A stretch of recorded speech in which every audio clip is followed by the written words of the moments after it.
Have you ever noticed that the more aware you become, the quieter life feels? That the clearer you see people, the harder it is to explain yourself to them? That awareness doesn't always bring peace. Sometimes it brings distance. Carl Jung once said that consciousness is born from pain, and maybe that's true. Maybe what we call loneliness is simply the mind learning to see without illusion. Tonight, we'll explore what happens when awareness turns from clarity into solitude, and how, slowly, that solitude becomes something softer, something like love. If reflections like this resonate with you, remember to subscribe.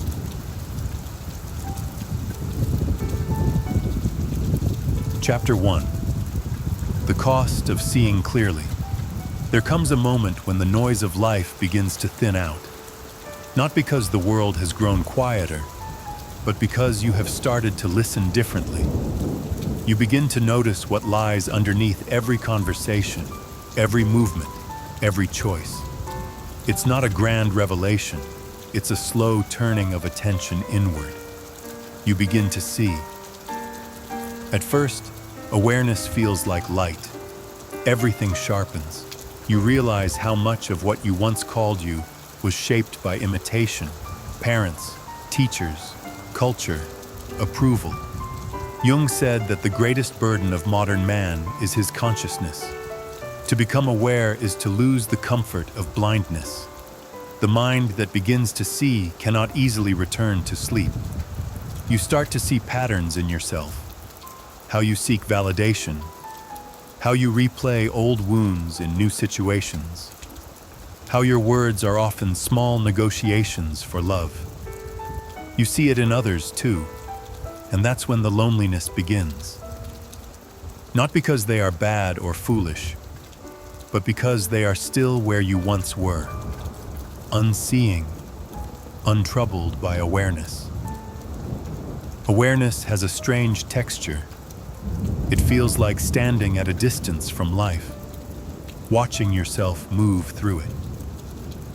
Jung wrote that consciousness separates us from instinct, and that separation, though it gives us choice, also creates pain. To see means to stand apart. You watch your anger rise, your voice sharpen, your defenses flare, and you know what's happening. Yet knowing doesn't stop it. The knowing itself hurts. This is the cost of seeing clearly. You no longer have the luxury of ignorance. You can't unsee the small lies that hold ordinary happiness together. The polite smiles, the half-truths, the tiny betrayals of authenticity that smooth social life. When you notice them, the world looks fragile, even absurd. You ask questions others don't. Why do we do this? Why do we live like this? The answers rarely satisfy.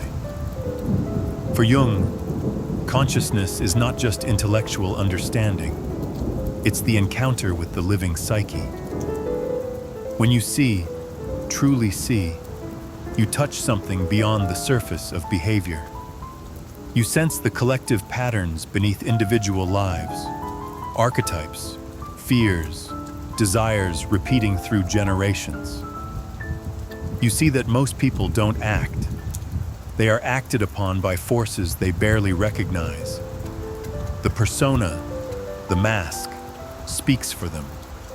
And now that you see it, you can't join the performance without feeling false. Awareness exposes everything: your motives, your attachments, your shadow. And that's where the second cost arrives: self-confrontation. The light that reveals others' illusions shines just as harshly on your own. You notice the pride in your humility, the judgment behind your compassion, the subtle hunger to feel special because you see more.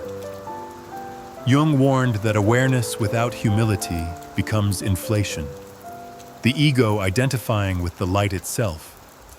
To see clearly, you must learn not only to witness, but to bow. There's a paradox in this stage. Awareness feels like expansion, yet it often begins with collapse. The old world loses color, relationships thin out. You can't explain to others what has changed, because it's not a belief, it's perception. It's like trying to tell someone about silence. You start to understand why Jung said that loneliness does not come from having no people around you, but from being unable to communicate the things that seem important to you. The loneliness is not punishment, it's space, the psychological distance needed for integration. In that quiet, you begin to see your inner contradictions without rushing to fix them. Awareness teaches patience. You start to live more slowly, more deliberately. Small moments, the sound of rain, a pause before speaking, become mirrors where consciousness touches life directly. But this new vision changes how others see you. They may find you distant, serious, or strange. You no longer react in predictable ways. You don't join gossip or chase trends. You listen more than you talk. Some will admire that calmness. Others will distrust it. Jung knew this too. The individuated person often feels like an outsider. Yet he insisted that this solitude is the ground of authenticity. To belong fully to yourself means accepting the possibility of not belonging anywhere else.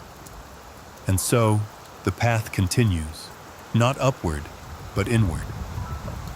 You learn that awareness isn't about control, it's about relationship.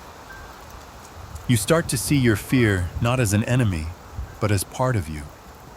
You see that judgment arises from pain, that love often hides dependency, that clarity requires compassion, or it becomes cruelty. Every insight rearranges your understanding of what it means to be human. There are moments when you wish you could go back to the simplicity of belief, to certainty, to the warm sleep of conformity. But even that wish is seen for what it is: nostalgia for innocence. Awareness is irreversible. Jung compared this process to alchemy. The psyche must endure fire to become gold. Once the material is heated, it cannot return to its original form. In time, the loneliness softens. You begin to sense others again, not through similarity, but through empathy. Awareness no longer isolates. It connects on a deeper level. You start to see that everyone carries some awareness, even if faint, even if buried under noise. You recognize yourself in them. That recognition is quiet, wordless, almost sacred. The cost of seeing clearly is real. You lose the comfort of shared illusions. You lose the easy belonging of the crowd, but you gain something else: presence.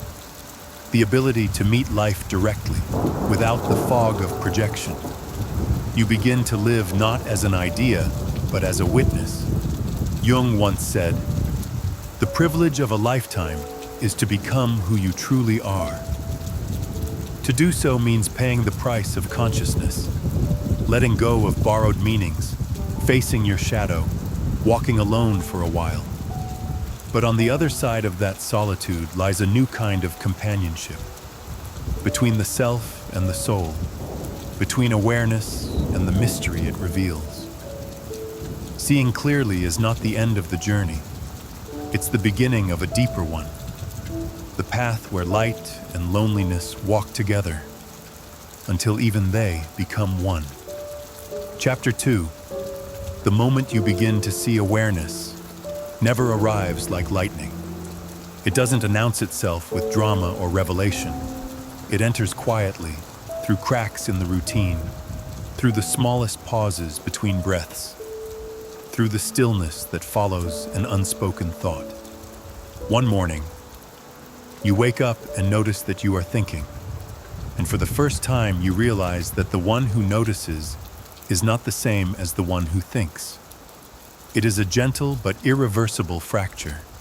The spell of automatic living begins to weaken. This is how awakening starts, not with knowledge, but with distance. The distance between experience and the observer, between reaction and reflection.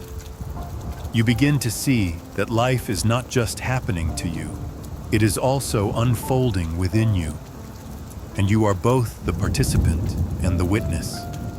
Jung described this as the first movement toward consciousness, the psyche turning its gaze inward to perceive itself. It is an ancient moment, repeated in every human life that dares to wake. The first realization that follows is unsettling. How much of what you call yourself is simply repetition? You begin to trace your behaviors backward. The tone you use when you are defensive, the way you smile when anxious, the beliefs you cling to when uncertain, and you start to see the fingerprints of parents, teachers, culture, and fear. You discover that most of what you defend as identity is merely inheritance. Awareness doesn't judge this discovery, but it changes your relationship to it. You can no longer confuse conditioning with authenticity. As you observe, you begin to notice the structure of thought itself, how quickly the mind labels, divides, and interprets.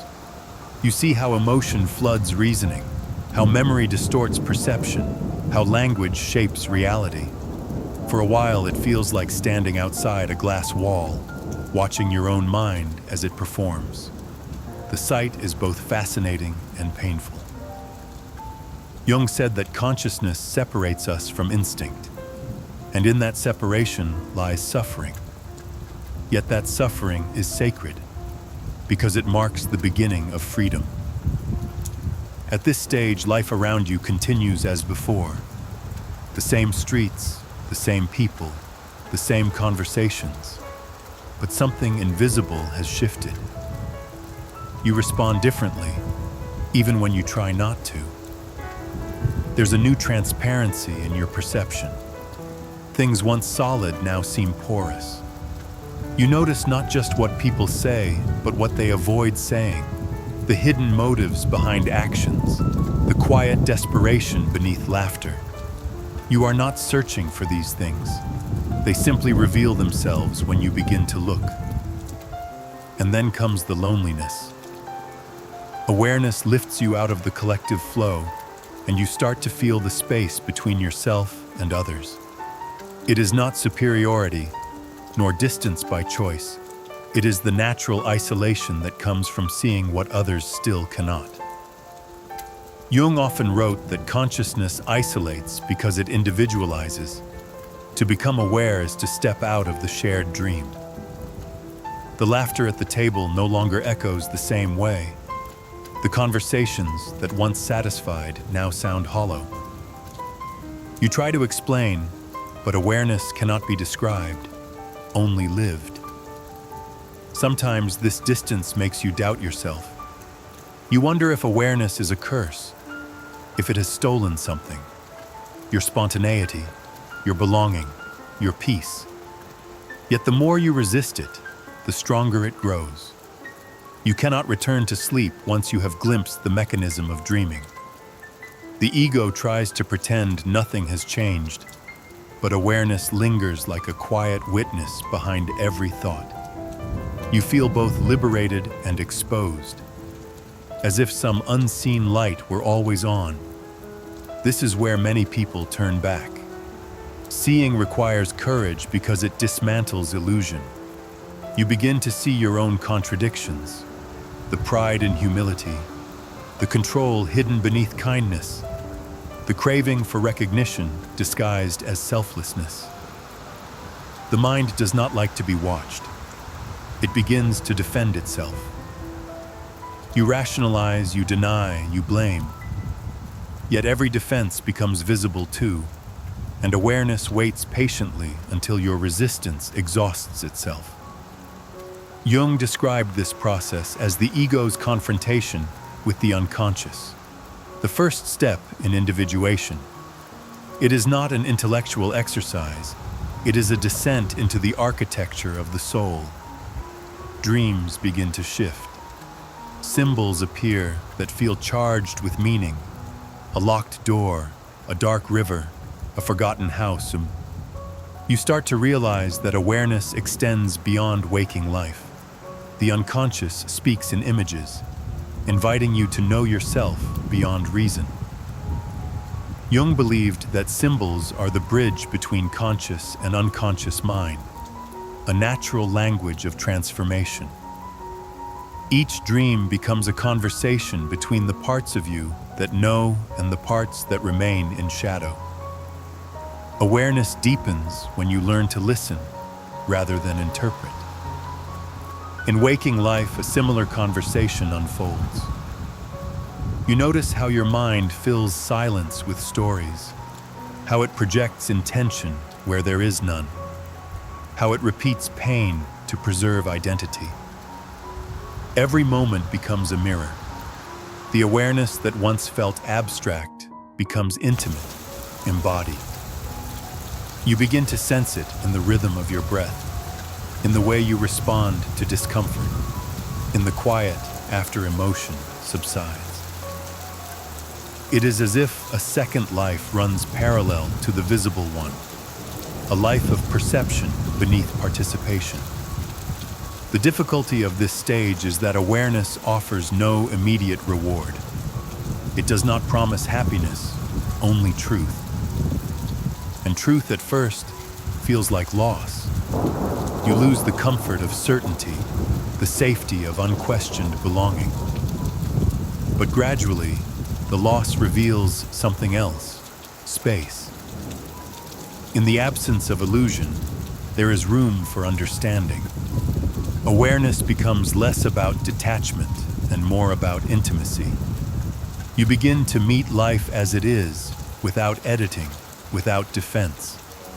The rawness that once frightened you becomes aliveness. As awareness stabilizes, a new sensitivity emerges.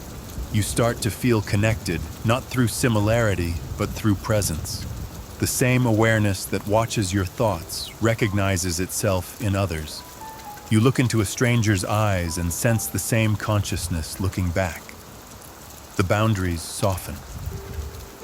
Loneliness begins to turn into solitude, solitude into communion.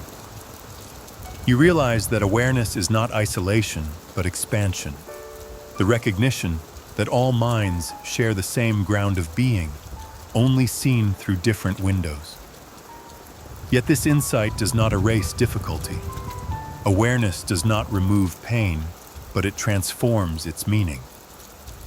Suffering becomes information. Conflict becomes teacher.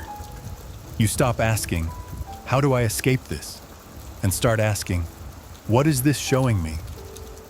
This shift is the quiet revolution of consciousness, the movement from avoidance to integration. Jung called it the beginning of wholeness, the willingness to meet the full spectrum of human experience without turning away. Eventually, you understand that awareness was never something gained. It was something uncovered. It has always been here, like the sky behind clouds. The effort was never to create it, but to stop mistaking the clouds for the sky.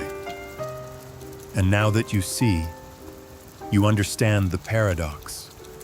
Awareness both separates and unites, wounds and heals, isolates and connects. It is the beginning of solitude and the seed of compassion. In this moment, you begin to see, not as an event, but as a way of being. You walk through the same world, but everything carries new depth. A stranger's gesture, a sound of rain, a sudden stillness before speaking. Life no longer feels like something happening to you, but something revealing itself through you. This is the true beginning of consciousness, quiet, patient, unstoppable, the birth of sight in a world that never stopped shining. Chapter 3. the mirror of the unconscious. When you first turn inward, you imagine that what you'll find will be clarity, the clean, calm awareness of your own thoughts. But as the gaze deepens, something else begins to appear. Beneath the thin layer of reason, you discover a vast, fluid landscape that does not obey logic.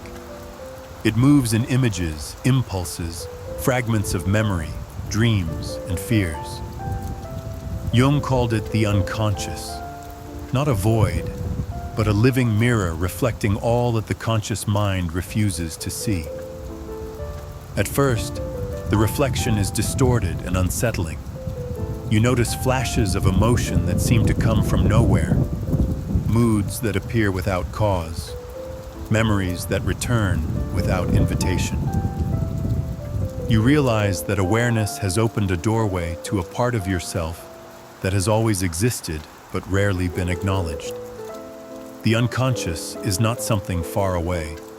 It is as close as your breath, shaping your thoughts, steering your choices, whispering behind every decision. The more you look, the more the mirror reveals. You see patterns that repeat, the same arguments, the same longings, the same cycles of hope and disappointment. They play out in new forms, but always feel familiar. Awareness begins to connect these repetitions into a single thread, and you start to recognize them as expressions of something deeper, the psyche trying to make itself known. Jung wrote that, until you make the unconscious conscious, it will direct your life and you will call it fate.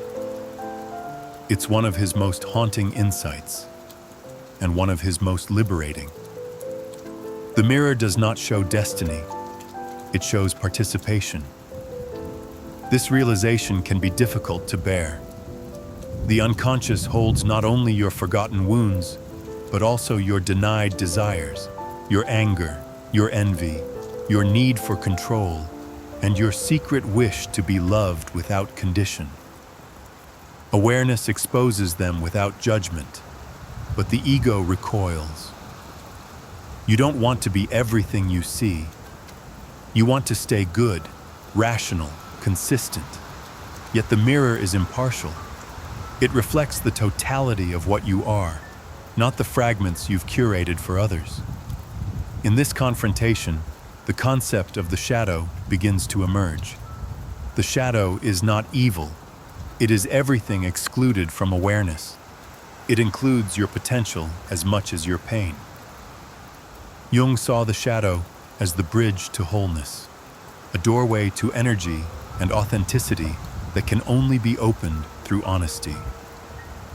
When you recognize a quality in someone else that stirs strong emotion, admiration, or disgust, that's the shadow calling your attention. The traits you condemn or idealize in others are often your own, split off and projected outward so you don't have to face them within yourself. At this stage, life becomes your teacher. Every encounter, every irritation, every attraction reflects something back at you. You begin to see the world not just as a collection of people and events, but as a field of mirrors. What angers you reveals your own wounds. What inspires you shows the qualities you have not yet allowed yourself to embody. The outer world becomes a symbolic conversation between consciousness and the unconscious. You are both student and subject. But this kind of seeing requires humility.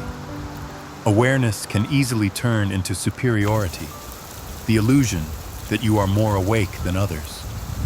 Yet the deeper you look, the clearer it becomes that everyone is engaged in the same struggle, only at different levels of visibility. The person who provokes you is not your enemy. They are your reflection. Jung wrote that the meeting of two personalities is like the contact of two chemical substances.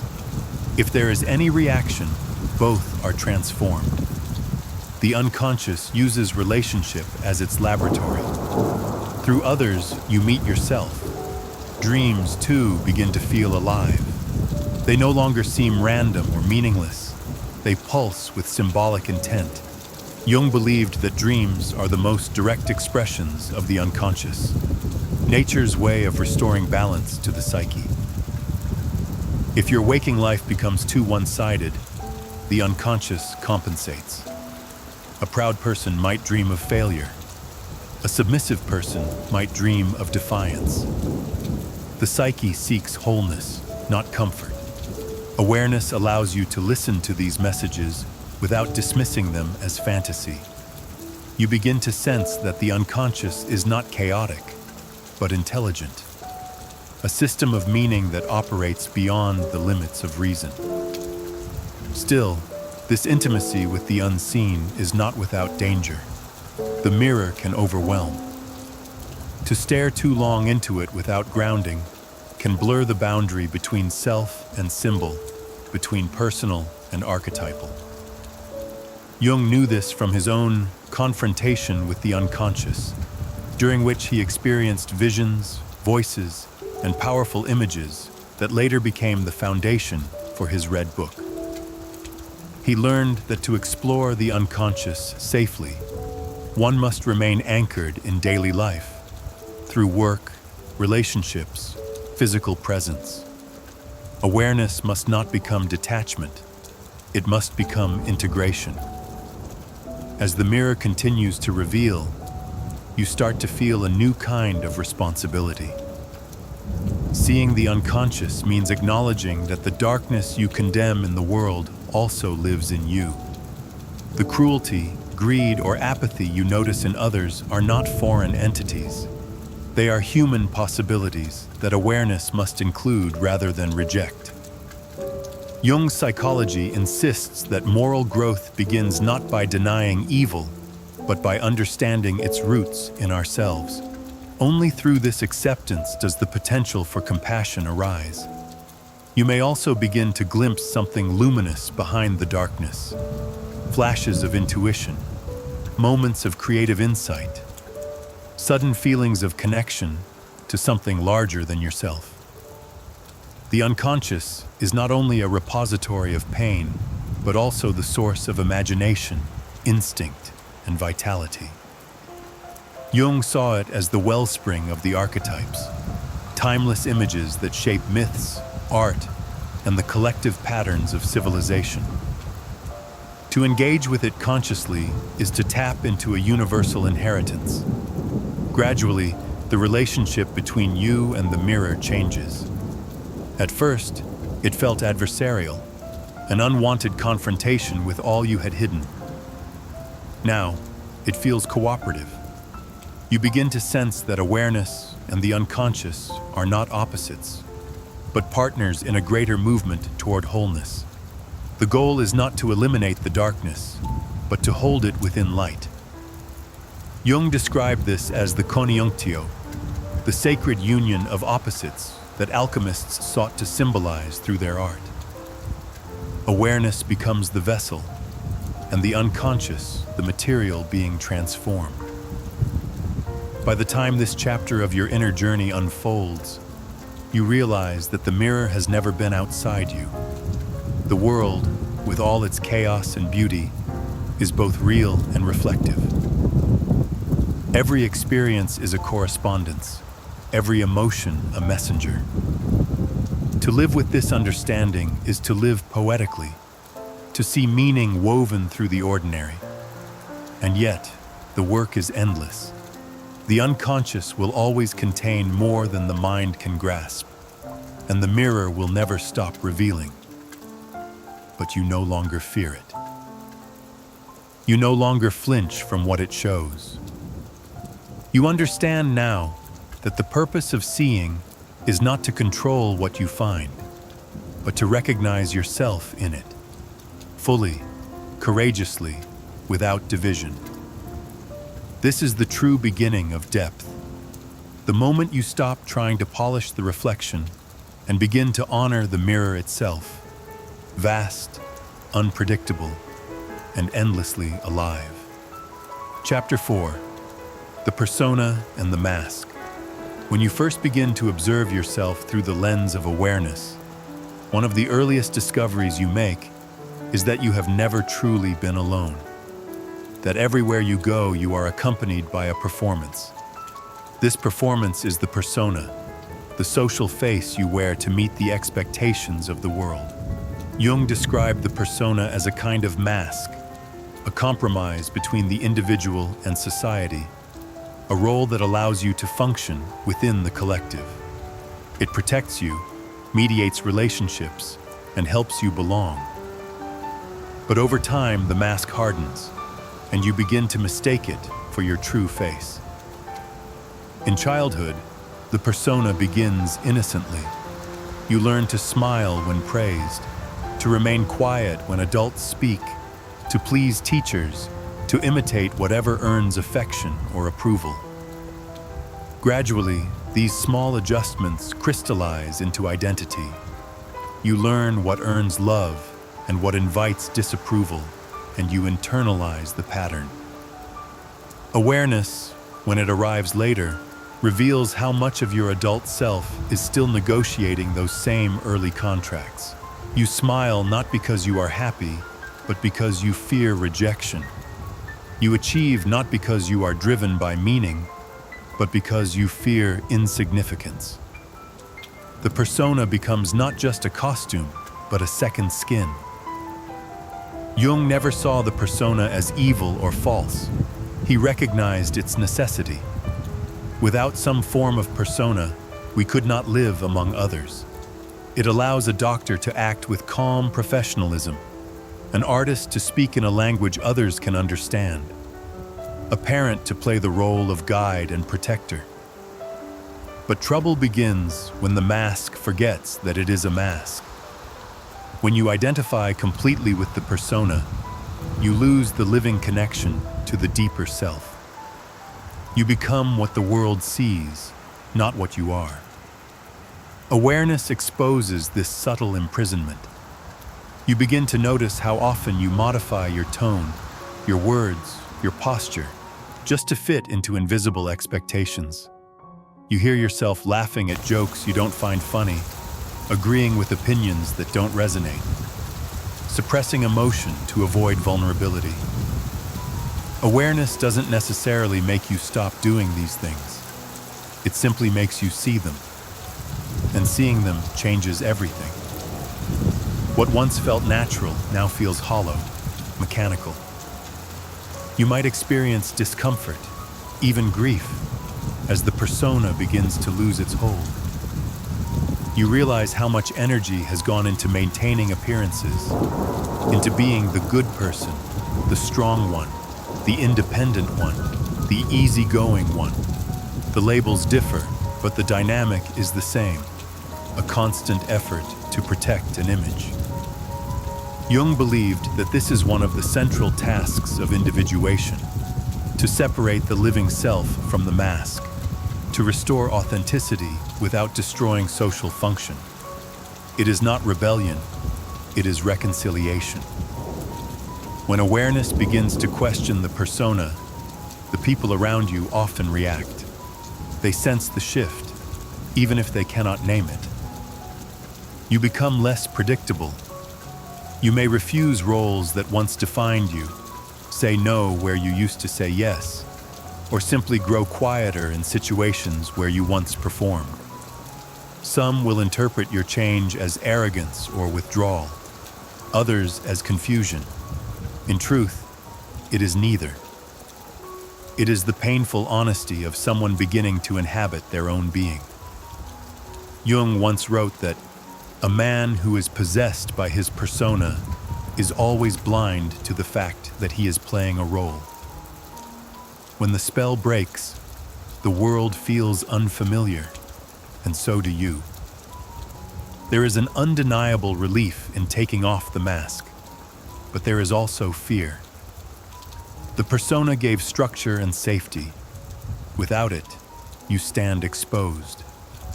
You might feel as though you are dissolving, no longer sure who you are when you stop performing.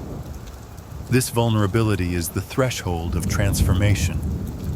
Awareness is not asking you to destroy the persona, but to see through it. To understand that identity is fluid, that truth doesn't need disguise, that sincerity can coexist with complexity.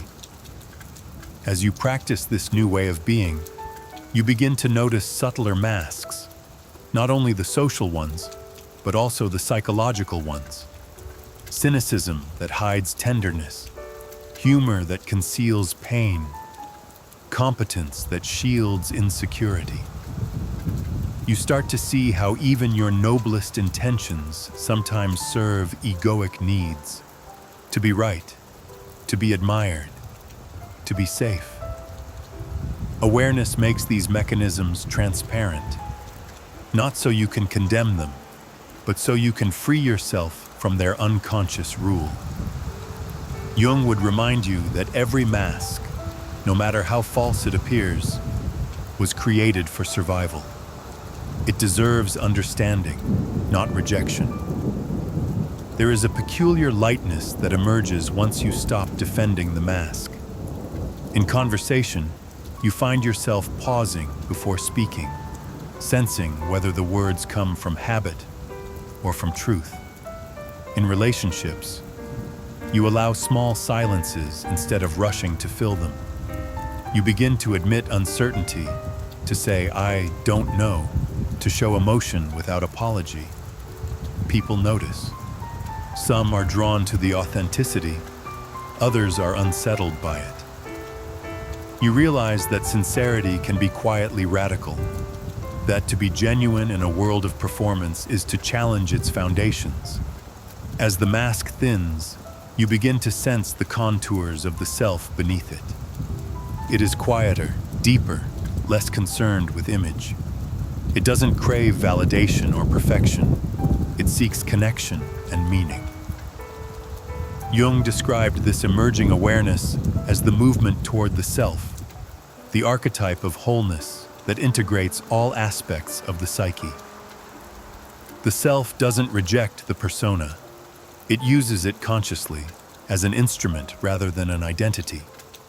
The goal is not to eliminate the mask, but to wear it lightly, to remember that the face behind it is larger than any role. Yet even with this insight, the temptation to retreat into the persona remains strong. The world rewards conformity, not consciousness. It values productivity over presence, certainty over curiosity, appearance over depth. To maintain awareness amid such forces requires patience and compassion for yourself and for others who still live within their masks. Jung believed that individuation is not a solitary achievement, but a contribution to the collective. By becoming authentic, you quietly invite others to do the same. In time, you begin to play your roles again: teacher, friend, partner, child, but with a different spirit. You no longer confuse the role with the reality. You can be many things without losing yourself. You can engage the world without being consumed by it. The mask becomes a tool, transparent, flexible, almost playful. You learn to shift it when needed and set it down when alone. It no longer hides you, it serves you. Eventually, the persona becomes like clothing, necessary, comfortable, but never mistaken for skin. Awareness grants you the freedom to choose what to wear and when to shed it.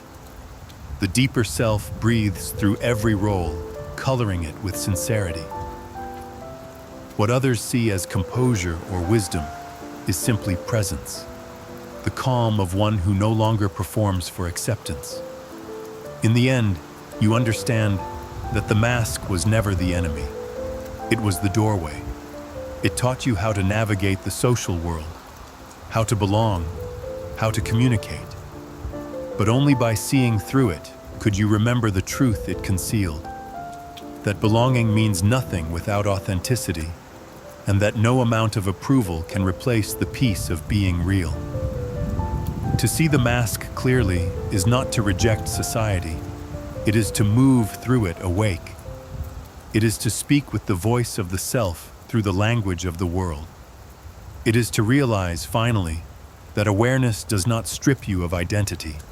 It gives you back the freedom to create it, moment by moment, without forgetting who is behind the face you show.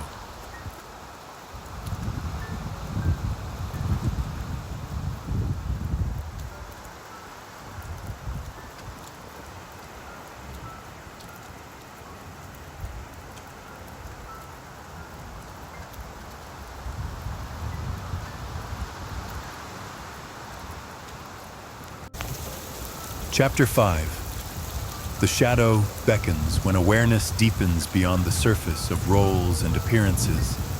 Something begins to stir from below. An unease, a sense of weight gathering in the corners of consciousness.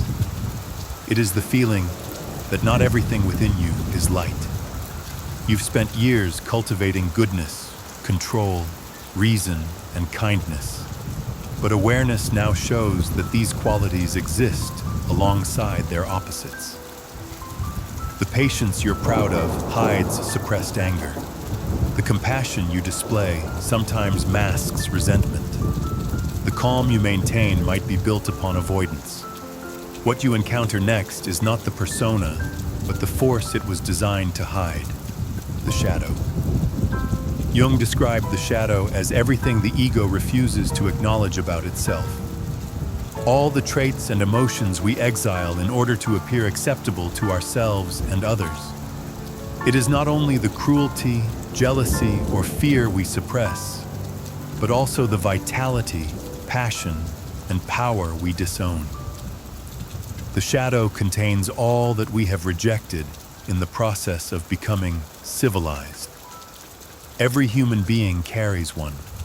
Awareness merely turns toward it, while most keep their eyes averted. At first, meeting the shadow feels like confrontation. You begin to see flashes of yourself that you had long denied. You catch a tone of superiority in your compassion, a thrill in your anger, a quiet satisfaction in someone else's failure. Awareness reveals how morality is rarely pure, how goodness often carries hidden motives. This discovery can be humiliating. You may want to run back into your old image of yourself, to patch up the cracks and return to the comfort of pretending. But the moment you begin to see the shadow, the pretending no longer works. The reflection is too clear. Jung often warned that those who deny their shadow are ruled by it. The traits we suppress do not vanish. They go underground and manifest indirectly, in projection, judgment, or attraction. When we cannot face our own aggression, we label others as dangerous. When we cannot accept our envy, we admire or resent those who embody what we crave. The unconscious, he said, will always find a way to express what is denied. The work of awareness, therefore, is not to eradicate darkness, but to make it conscious, to give it a name, a face, a voice. As you begin this work, you might notice that the world itself becomes a mirror. People appear in your life who seem to embody precisely what you resist.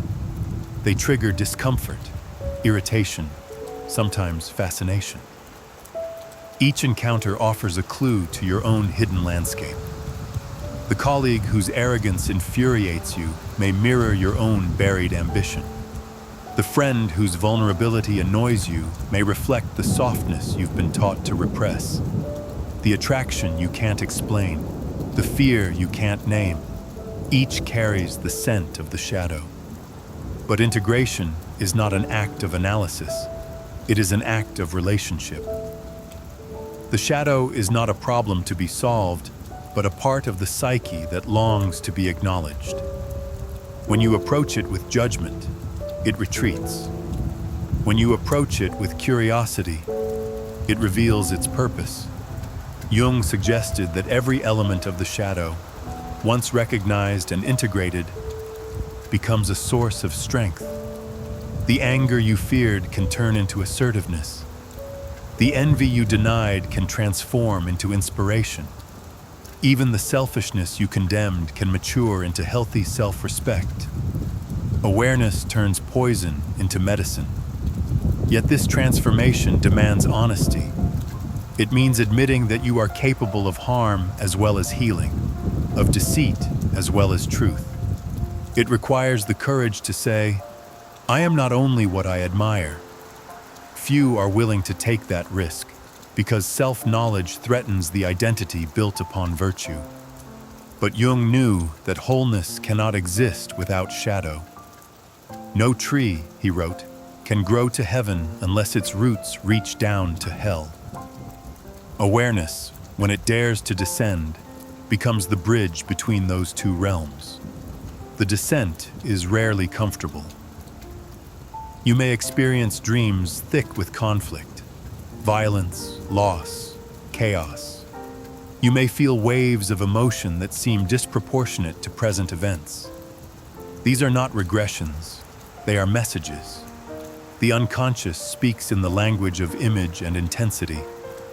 When you listen without fleeing, you begin to translate the symbols. The monster that chases you in a dream is not trying to destroy you. It is trying to return home. It is a disowned instinct asking for reintegration. In daily life, too, the shadow communicates. You notice sudden reactions, defensiveness, sarcasm, withdrawal, that once passed unnoticed.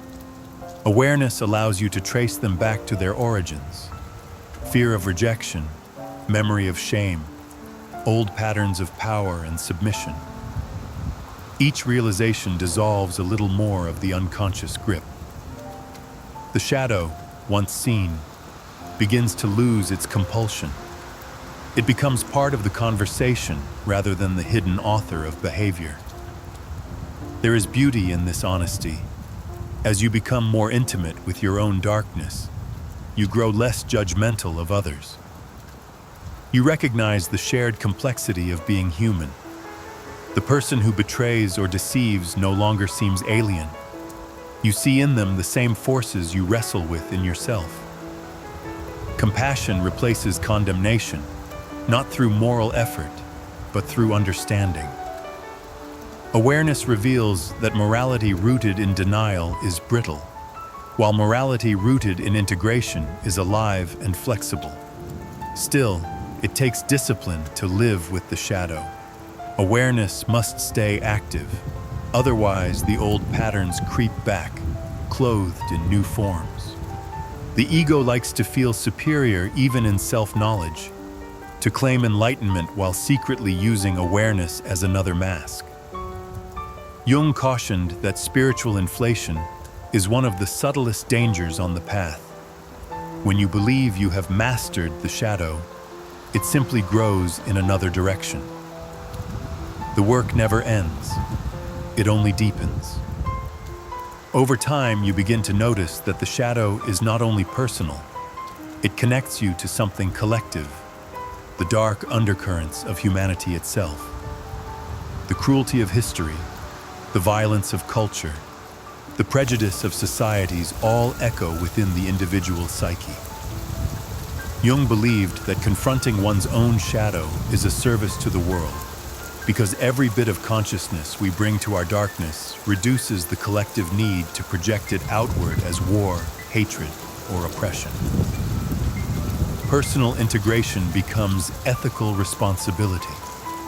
As awareness matures, the relationship with the shadow softens. It no longer feels like an enemy, but a companion. Unruly, sometimes frightening, but deeply alive. You begin to sense its intelligence, how it guards the forgotten parts of you, how it holds vitality that your persona once suppressed. In art, in love, in creativity, the shadow finds its rightful expression. It colors life with authenticity. Without it, everything becomes sterile, moralistic, performative. With it, you are real. To walk with the shadow is to live in dialogue with wholeness. You do not strive to be purely good or purely light. You learn to carry opposites within you: courage and fear, tenderness and rage, faith and doubt. Jung called this the transcendent function, the psychic process that holds tension between opposites until something new is born. Awareness, in this sense, is not about purification, but expansion. The more you include, the more human you become. By the time you reach this stage, you understand that the shadow was never outside you, never something to conquer or eliminate. It was the unlived life waiting for recognition. Awareness didn't bring darkness into you. It simply turned on the light. What you find in that illumination is not perfection, but depth, a kind of wholeness that can hold its own contradictions without collapsing. The shadow beckons not to curse you, but to complete you. When you accept its invitation, you discover that the darkness you feared was never the absence of light. It was the light, waiting for your courage to see it fully. Chapter 6: The Fear of Isolation. There comes a point, somewhere after the first encounter with your shadow, when awareness begins to feel heavy. What once seemed luminous and liberating starts to taste of loneliness. You've peeled away illusions, dropped masks, seen the machinery behind emotion and behavior. You know now how much of life is performance, how society runs on shared denial, how comfort depends on conformity. The price of seeing clearly, Jung said, is separation. When you step out of the collective dream, you can no longer walk as easily among the dreamers. At first, you try to bridge the distance. You soften your speech, downplay what you see, laugh at the right moments. But something in you no longer fits. The rhythm of conversation feels off, the laughter slightly hollow. People talk about goals and grievances that once engaged you, and you find yourself drifting elsewhere, not out of contempt, but because your attention has shifted towards something deeper. It is not superiority that isolates you. It is sensitivity. You can no longer unsee the fragility beneath human certainty, the pain beneath humor, the fear behind control. This is the paradox of awakening. The more conscious you become, the more separate you feel. Jung described this as an inevitable stage in the process of individuation, the withdrawal from the collective so that the individual psyche can mature. The old attachments begin to loosen, not by decision, but by gravity. What used to sustain you no longer does. You sense a quiet calling to solitude, a desire to sit with your own thoughts without interference. But solitude, at first, feels like exile.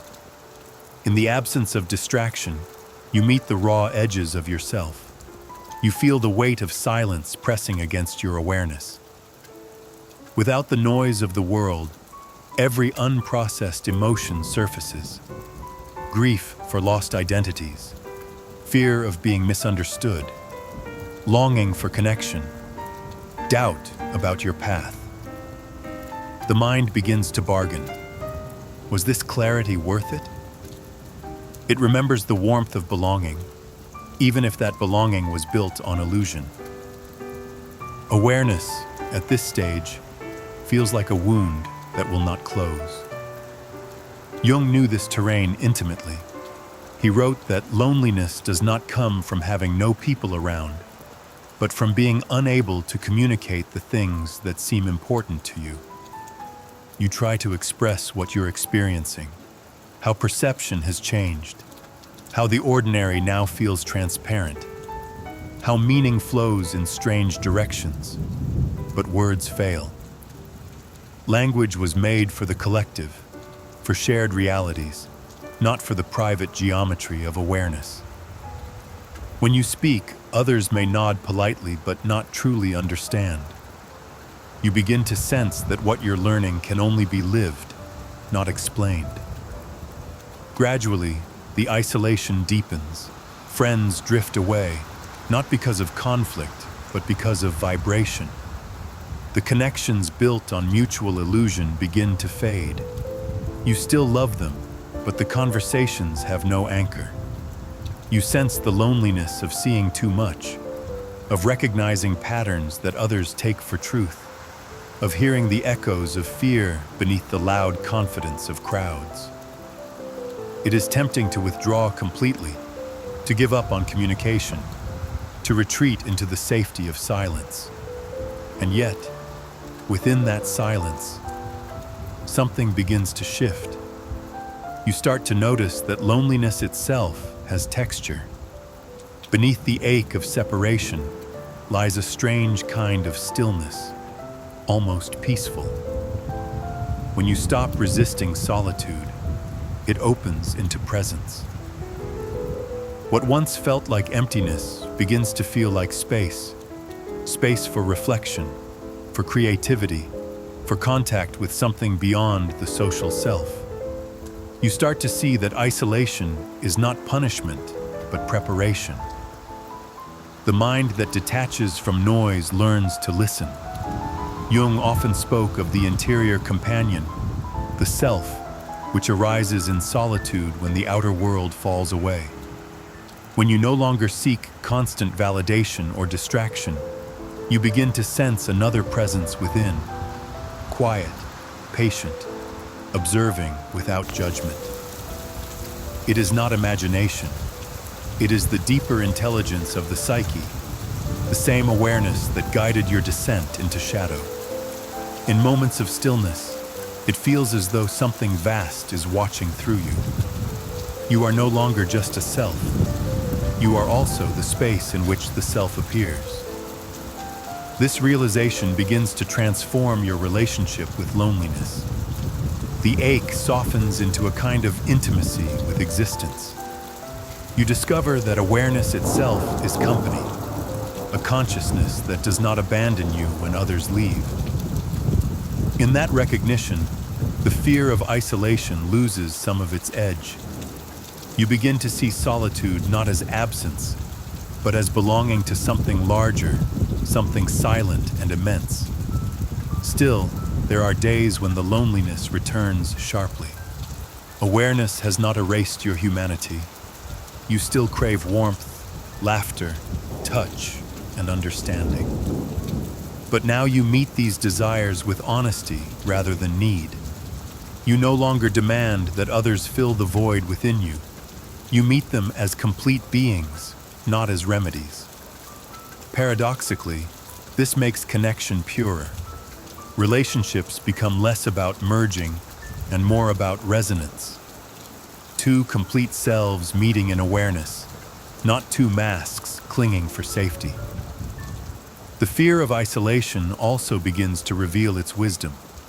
It shows how deeply we depend on collective approval, how much our sense of self relies on being mirrored by others.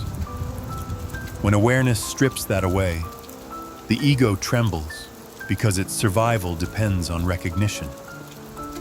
But through this trembling, something else grows, a sturdier kind of identity, rooted not in perception, but in presence. You begin to sense that your worth is not contingent upon being seen or understood.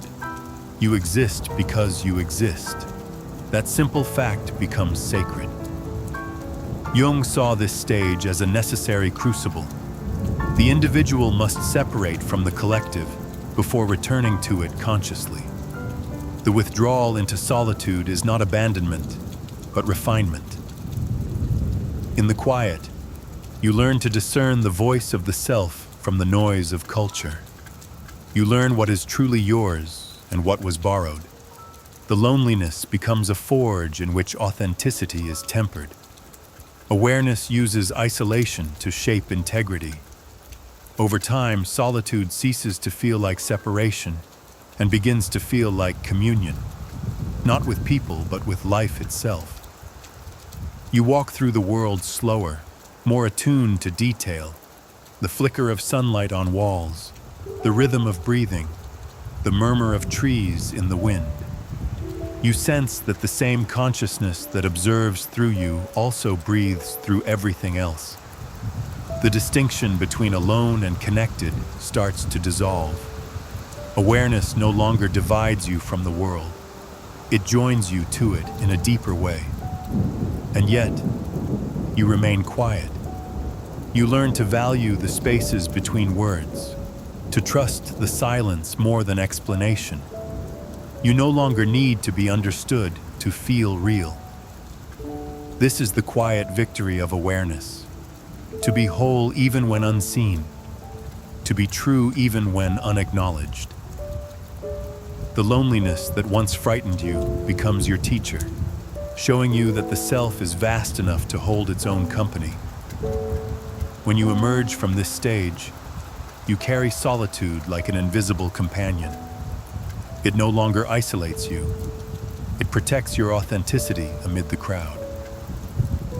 You move through the world with calm clarity, aware of the layers of illusion that still surround human interaction, but no longer trapped within them. You speak less, but mean more. You listen not just to words, but to being itself.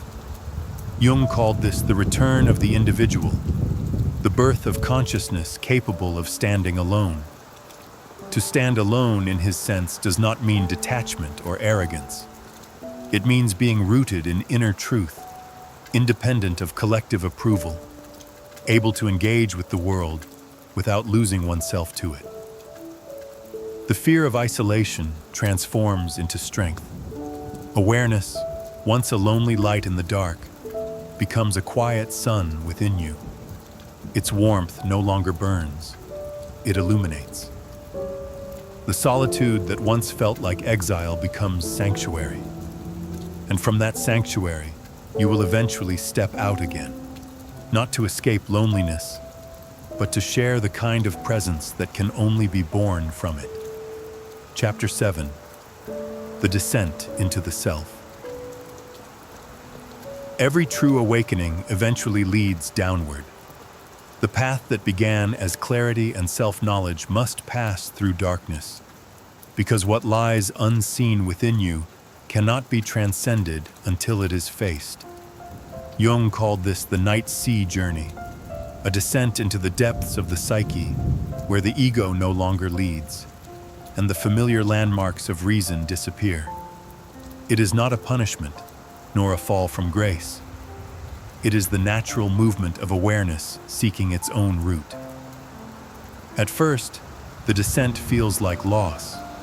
The quiet confidence that once carried you through earlier stages begins to falter. The ground beneath your identity starts to shift, as if the foundation of your personality has loosened. You may feel tired, unmotivated, strangely hollow. The ambitions and beliefs that once gave life shape now seem distant. Awareness continues to shine, but it no longer comforts, it exposes. Everything that still depends on control begins to dissolve. This is where many turn back, mistaking disorientation for failure. But Jung warned that transformation cannot occur without disintegration. The ego must surrender its illusion of mastery so that something deeper can emerge. When you descend, you do not lose yourself. You lose the false certainty that you have ever known who you are. Awareness begins to reveal layers of identity built from imitation, fear, and habit. One by one, they loosen until you stand in the raw presence of being without definition. The descent often begins subtly, through fatigue or an unexpected crisis, a loss, a betrayal, a sudden collapse of meaning. These experiences are not random, they are invitations. The unconscious uses disruption to draw the conscious mind inward. You might resist, clinging to routine, distracting yourself with activity. But the old structures no longer hold. The more you try to maintain them, the more they crumble. The descent is not something you choose. It is something that chooses you. Inside this darkness, the boundaries between waking and dreaming begin to blur. The psyche speaks in symbols that feel alive. A storm, a labyrinth, a vast ocean. Jung's own descent took the form of visions and dialogues that filled his Red Book. Encounters with figures that represented aspects of his own soul. He learned that the unconscious is not a static reservoir, but a living field of intelligence. It meets you with images because words cannot yet reach that depth. When you stop resisting, the images start to organize themselves into meaning.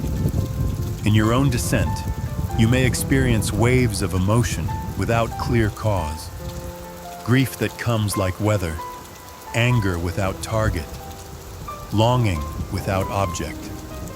The ego interprets these as breakdowns, but they are movements of energy rising from the depths.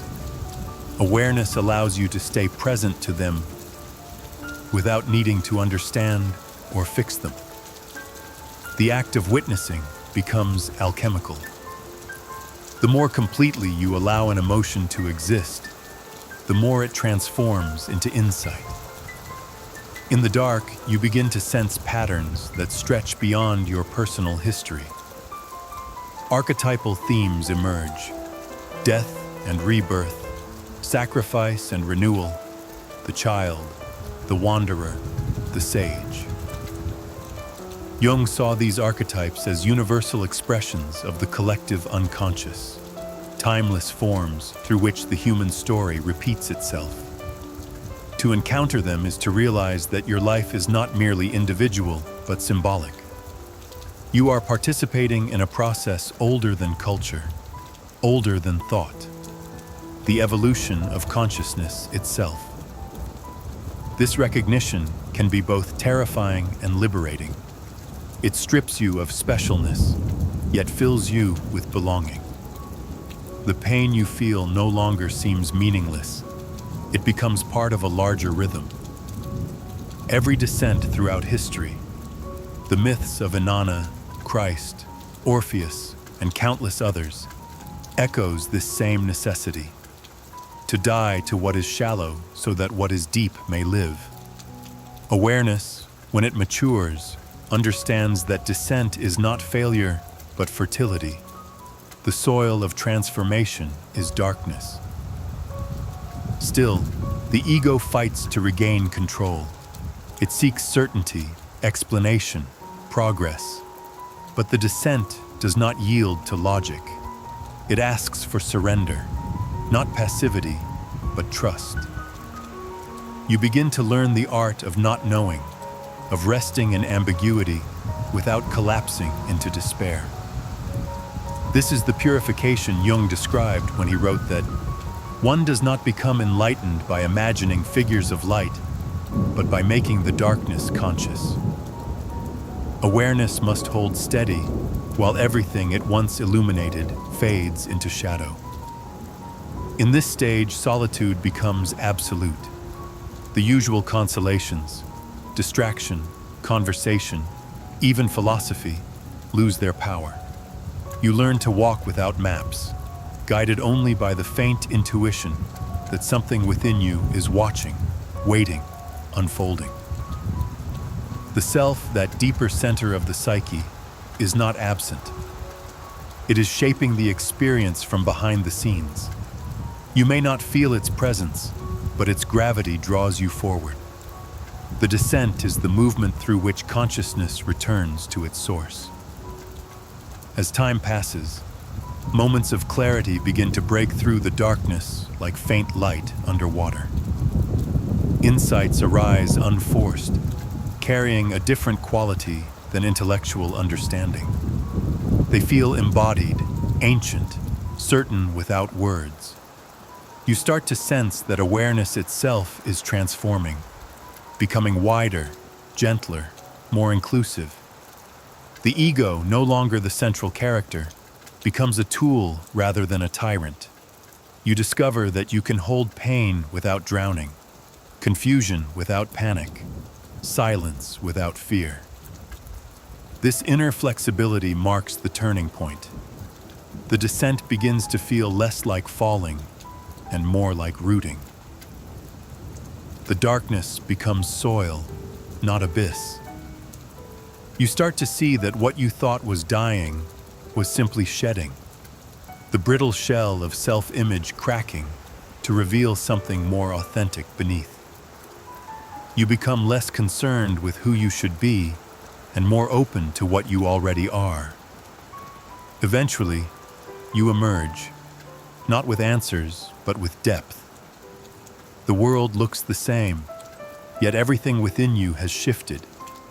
Your movements are slower, your words fewer, your perceptions richer. You have seen the machinery of the psyche, and now you move through life with reverence for its mystery. The descent has taught you humility. That awareness is not conquest, but relationship. Not illumination alone, but participation in the eternal cycle of creation and dissolution.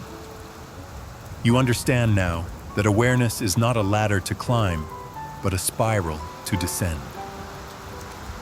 Each revolution takes you closer to the center, where opposites merge and meaning is born. The descent is not the end of light, it is where light is renewed. Jung called this process the union of conscious and unconscious, the alchemical marriage of sun and moon, of the known and the unknown. When you return from this journey, you carry something quiet and indestructible. You know that clarity is fragile, that darkness is fertile, and that the self is not a fixed entity, but a living field of transformation. Awareness no longer seeks escape from the depths. It belongs to them. And because of that belonging, you can finally stand in the light without fear. Chapter 8. The language of symbols. When you emerge from the depths of the descent, you do not come back with explanations.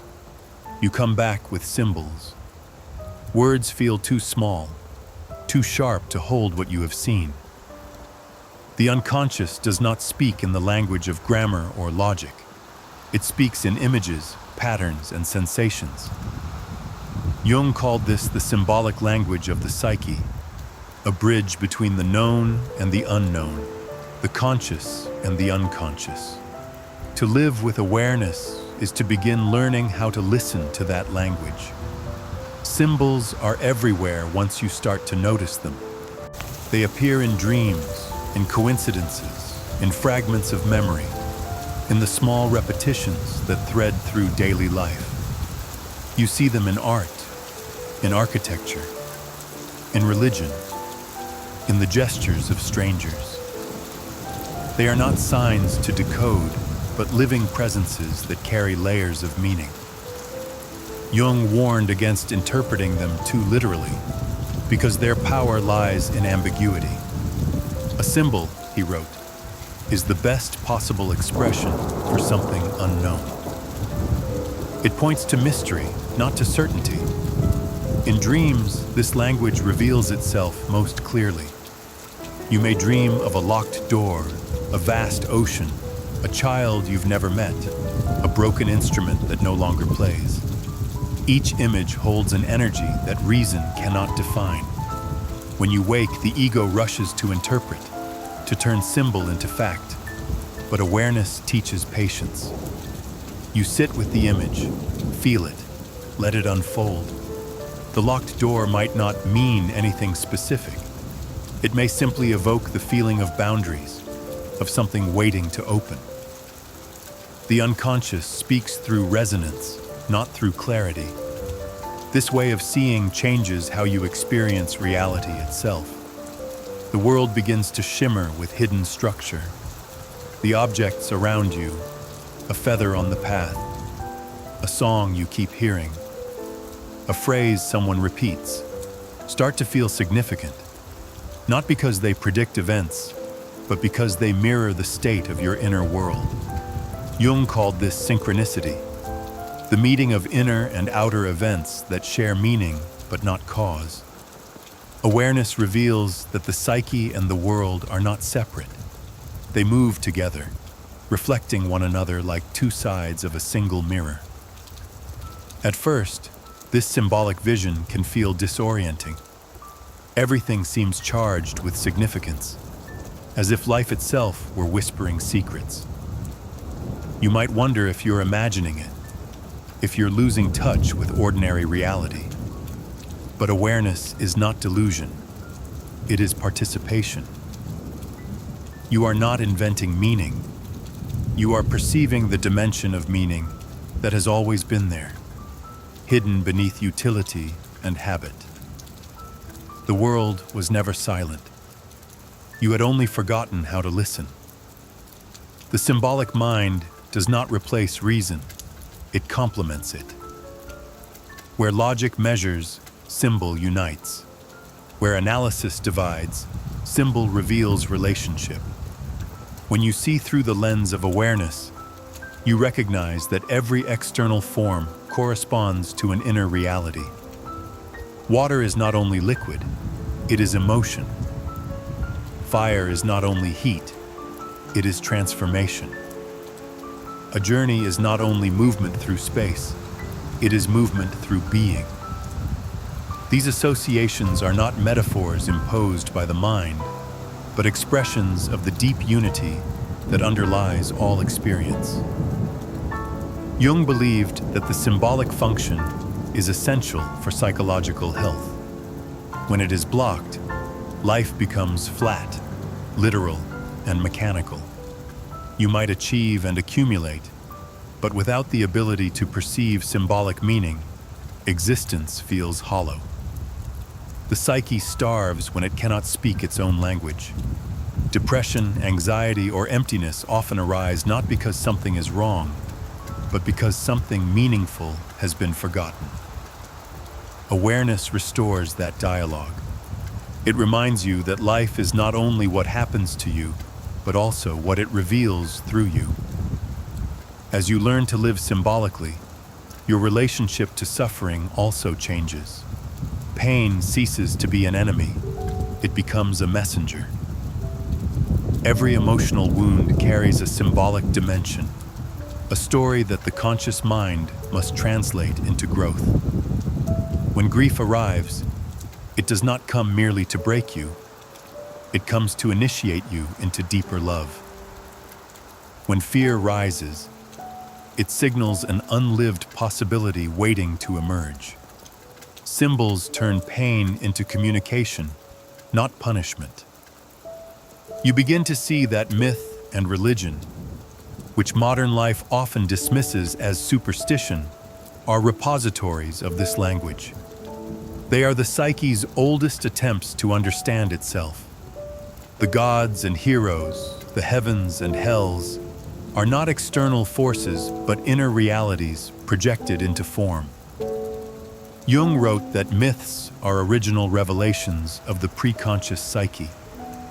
They are the dreams of humanity as a whole. When you read them with awareness, you realize that they are not stories about others, but mirrors of your own evolution.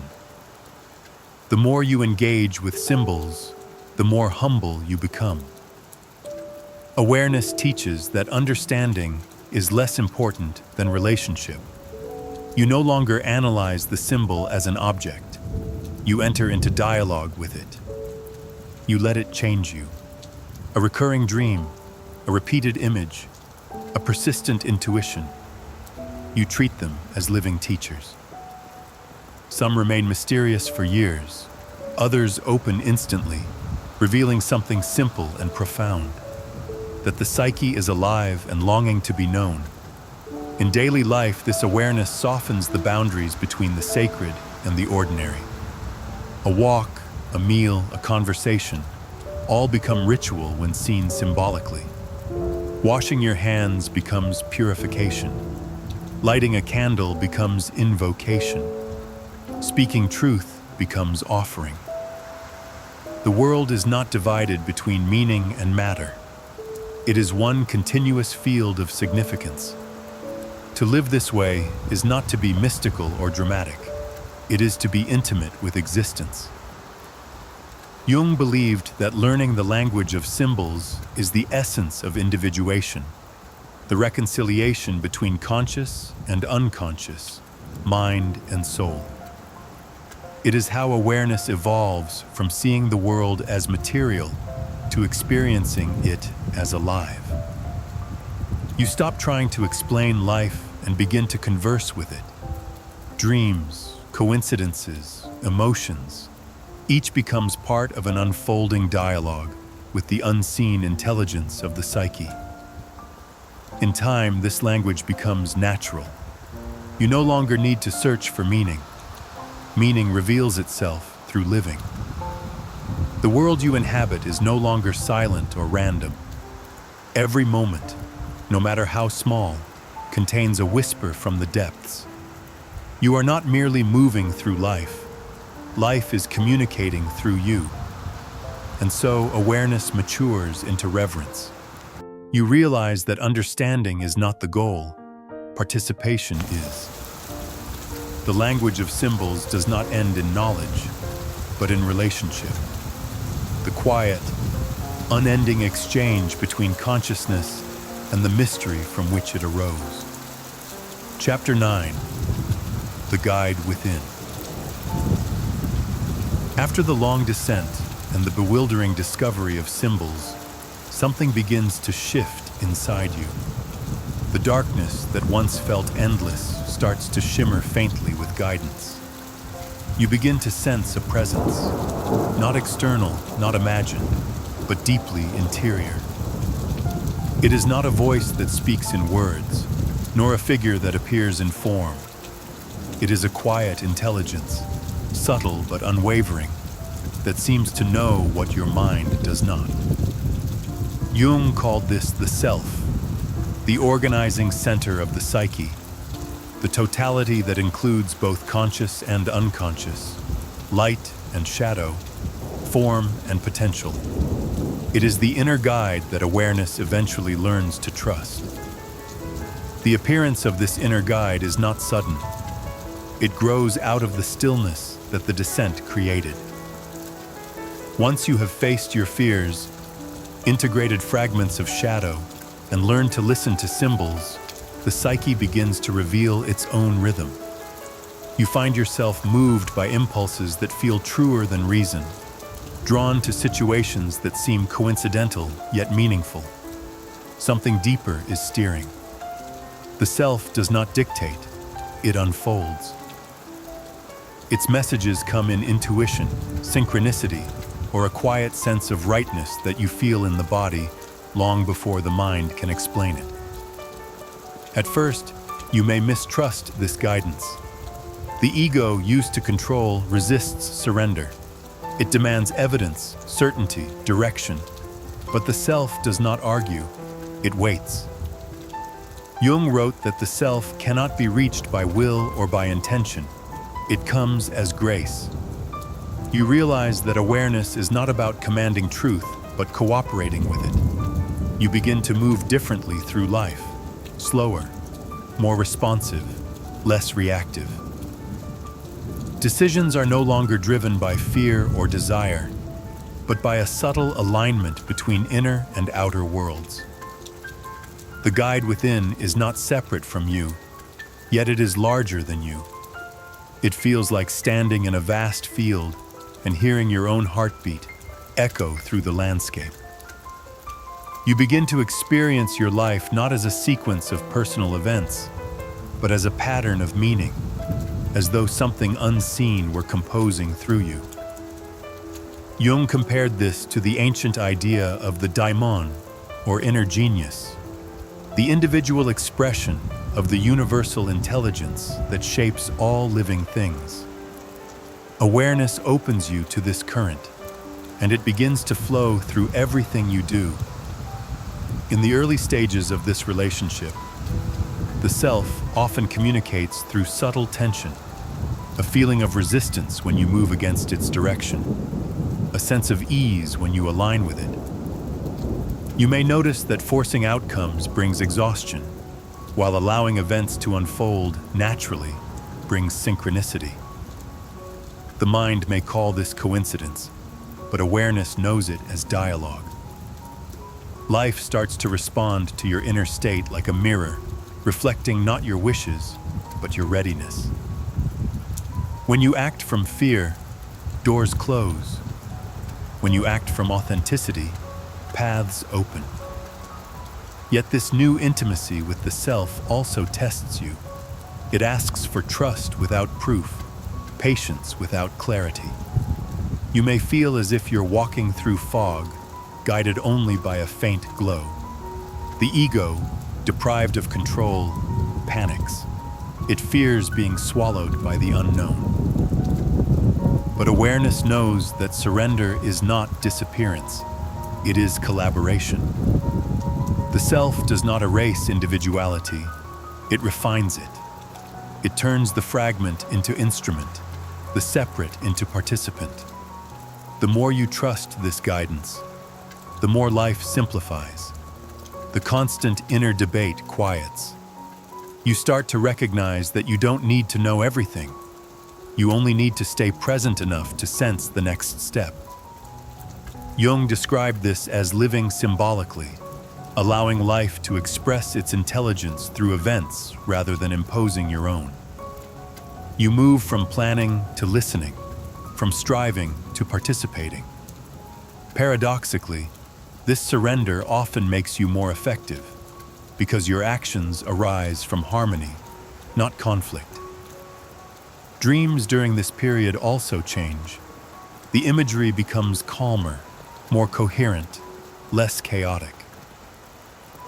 You may dream of journeys, teachers, or circular patterns, archetypal symbols of integration. Sometimes a wise figure appears, an old man, a mother, a friend, even an animal. Jung saw these figures as manifestations of the self, representing the psyche's effort to communicate with consciousness.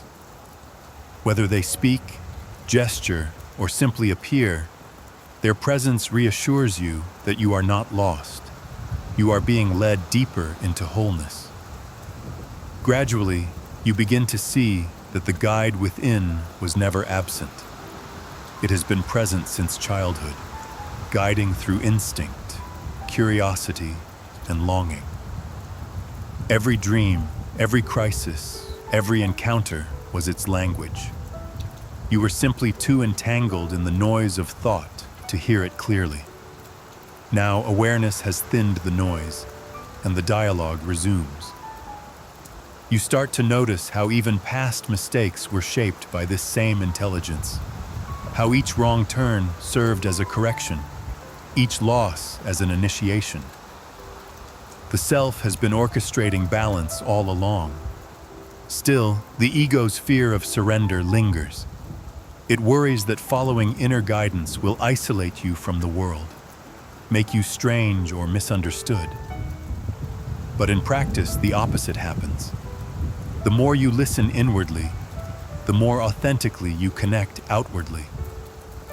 The self moves through you in acts of honesty, kindness, and presence. You no longer perform empathy, you embody it. You no longer chase meaning, you live it. Awareness and compassion become indistinguishable. This stage marks a subtle transformation in how you define purpose. Before, purpose was something to find, a goal to reach, a destiny to fulfill. Now, purpose feels more like attunement, the natural unfolding of the inner guide through daily life. Whether you are speaking, working, creating, or simply breathing, you feel the quiet hum of alignment. You realize that meaning is not a destination, but a mode of being. The more present you are, the more life reveals itself as inherently purposeful. Jung often compared the relationship between ego and self to the orbit of a planet around the sun. The ego provides individuality, perspective, and motion, but it depends entirely on the gravity of the self for stability. When the ego drifts too far, inflated by pride, fear, or ambition, life intervenes to pull it back into orbit. The crises that once felt random now appear as corrections. You begin to trust the process, even when it hurts. Eventually, this trust matures into serenity. You no longer seek to prove or control, to define or defend. The need for certainty dissolves into a quiet confidence in the unfolding of things. You understand now that awareness is not about enlightenment as escape, but about intimacy with life as it is. The guide within is not a distant God or moral authority. It is the living intelligence of your own being. When you move with it, life begins to flow with a strange simplicity. Choices become clear without effort. Obstacles reveal purpose. You sense that the self is not somewhere inside you. You are inside it. The boundaries blur, and what remains is quiet participation in something vast and benevolent. This is the beginning of true inner freedom, when awareness no longer feels like effort, but like alignment. When the voice within is no longer separate from your own, and when the path ahead unfolds not because you plan it, but because you finally trust where it leads. Chapter 10. The conflict between inner and outer worlds. Once you have begun to trust the guidance of the self, that quiet interior compass steering from beyond logic, you face a new kind of tension. How to live what you've seen in a world that has not seen it. Awareness expands inwardly, but society continues to move according to its own inertia.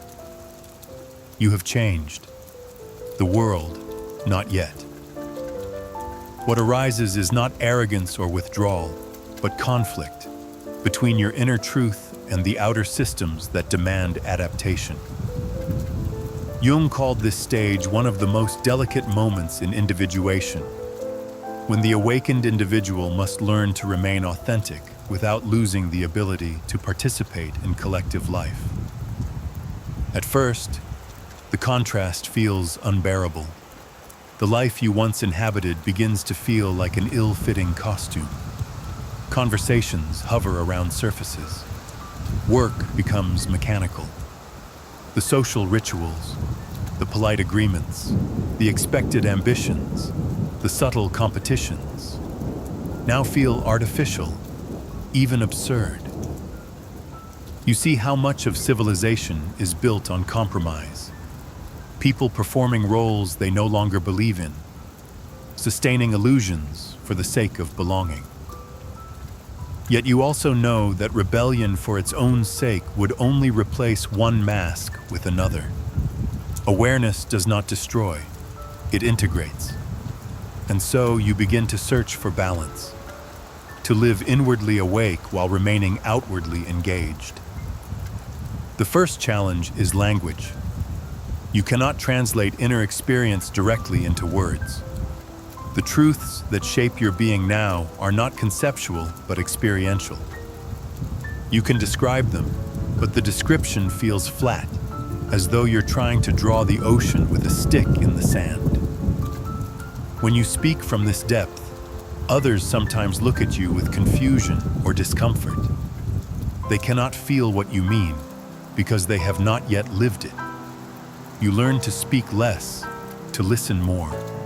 Your communication becomes gentler, more patient, more symbolic. Awareness teaches silence where persuasion once lived. Then comes the moral tension. Awareness has refined your perception of motives, revealing the subtle self-interest behind virtue and the shadow woven through every social structure. You see hypocrisy not as corruption, but as blindness, a collective failure to integrate the unconscious. Systems built on greed, politics steeped in fear, religions mired in dogma, all of them mirror the inner divisions of humanity. You feel torn between compassion and anger, between the wish to help and the futility of being misunderstood. Jung warned that this confrontation with collective darkness is unavoidable. To remain conscious, he said, one must live in the world and yet not be of it. That sentence becomes your quiet prayer. To live in the world, to work, to love, to create, to contribute, but not to be of it, not to lose yourself in its illusions. This requires continuous awareness. The ego longs for validation. The self seeks authenticity. When you speak truth, some will praise you, others will resist. You begin to see how easily awareness can become a source of pride or isolation. The task is to stay open, neither superior nor submissive, holding both inner clarity and outer compassion. As you navigate this tension, relationships begin to change again. Some fall away naturally, others deepen unexpectedly. The people who resonate with your authenticity remain. Those who thrive on illusion drift elsewhere. It is not rejection, it is resonance. The energy you once spent maintaining appearances now flows into sincerity. You stop trying to convince or impress. You learn that presence, not argument, transforms. People begin to feel safer around you, though they may not know why. Awareness radiates as calm, as steadiness, as permission to be real. Still, there are moments when you feel weary of the world, its noise, its haste, its endless repetition of unconscious patterns. You might fantasize about retreating entirely, living in isolation or among only the like-minded. Jung cautioned against this temptation. He believed that individuation is not a private escape, but a service to the collective. The conscious individual carries awareness into the unconscious world, not to preach, but simply to live it. In this way, one awakened person becomes a lighthouse, not forcing others to awaken, but illuminating the possibility of it. This realization changes how you see conflict itself. The outer world, with all its contradictions, becomes another field for inner work. Every disagreement, every frustration, every disappointment reveals another layer of unconscious material, not just in others, but in yourself. The colleague who irritates you mirrors your own unacknowledged control. The injustice that enrages you reveals where your compassion still excludes. The systems you criticize reflect the divisions within your own psyche. Awareness turns conflict into mirror, opposition into teacher. You begin to practice what Jung called holding the tension of the opposites. Instead of collapsing into judgment or despair, you allow both realities, the vision of what could be and the reality of what is, to coexist within you. You stop demanding that the world change to suit your clarity. You focus instead on remaining clear within a chaotic world. This is not resignation, it is endurance. Awareness teaches that evolution happens slowly, through countless individuals quietly choosing authenticity over convenience. The self, meanwhile, continues its subtle guidance. It does not isolate you from the world, but shows you how to inhabit it differently. You start to find meaning in ordinary acts, the way you listen, the integrity of your work, the honesty of your interactions. Each becomes a point of integration between inner and outer. Awareness no longer seeks dramatic transformation. It seeks presence in small moments. You discover that even the simplest gesture, when aligned with truth, carries power. Gradually, the conflict begins to soften. The world has not changed, but your relationship to it has. You see that outer chaos mirrors the same forces you have faced within yourself: fear, greed, ignorance, longing, and you meet them with the same compassion. You stop expecting perfection in yourself or in others. Awareness replaces idealism with acceptance. You no longer see humanity as broken, but as evolving, imperfectly, painfully, yet inevitably. This acceptance does not numb you, it deepens your engagement. You find new ways to serve, not by imposing order, but by embodying coherence. Whether through art, teaching, parenting, or simple acts of kindness, you let the light of the inner world infuse the outer. Jung believed that this was the ultimate purpose of individuation, not to escape society, but to humanize it, to bring the unconscious wisdom of the self into collective life. Eventually, the tension between inner and outer no longer feels like war, but like rhythm. You learn to move between solitude and interaction, silence and speech, contemplation and action. Awareness becomes fluid, adapting without losing itself. You live as both observer and participant, grounded in the self, responsive to the world. The conflict remains, but it no longer divides you. It refines you. In the end, you realize that integration is not a destination, but a practice. The daily art of keeping your inner truth alive in a world that often forgets its own. Awareness is not retreat. It is engagement without illusion. You walk among others not as a teacher or judge, but as a mirror of possibility, showing through your being that it is possible to live awake amid sleep, to love without possession, to act without attachment, and to see without despair. The outer world continues its noise and its motion, but within you, a quiet rhythm endures, a steady heartbeat of awareness that keeps you aligned between two worlds, belonging fully to both, enslaved by neither. Chapter 11. The cost of seeing clearly. There is a quiet kind of suffering that follows those who awaken. It isn't the pain of punishment, nor the agony of tragedy. It is the ache of clarity, the price one pays for perception. Jung warned that there is no coming to consciousness without pain, and by now, you understand what he meant. Awareness is illumination, but it also exposes everything the light touches. What was once comfortable becomes fragile. What was once secure becomes transparent. You begin to see too much, not in a mystical sense, but in the ordinary, piercing way that makes illusion impossible.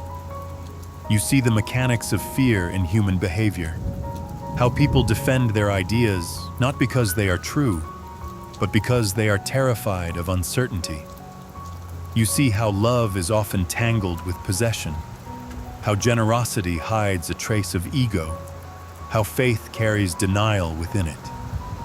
You see how easily goodness becomes performance, and how much cruelty grows from ignorance rather than intent. None of this is cynical. It is simply what clarity reveals. The world remains beautiful, but its beauty is threaded with fragility. The first cost of seeing clearly is the loss of innocence. You can no longer return to the comfort of unexamined belief.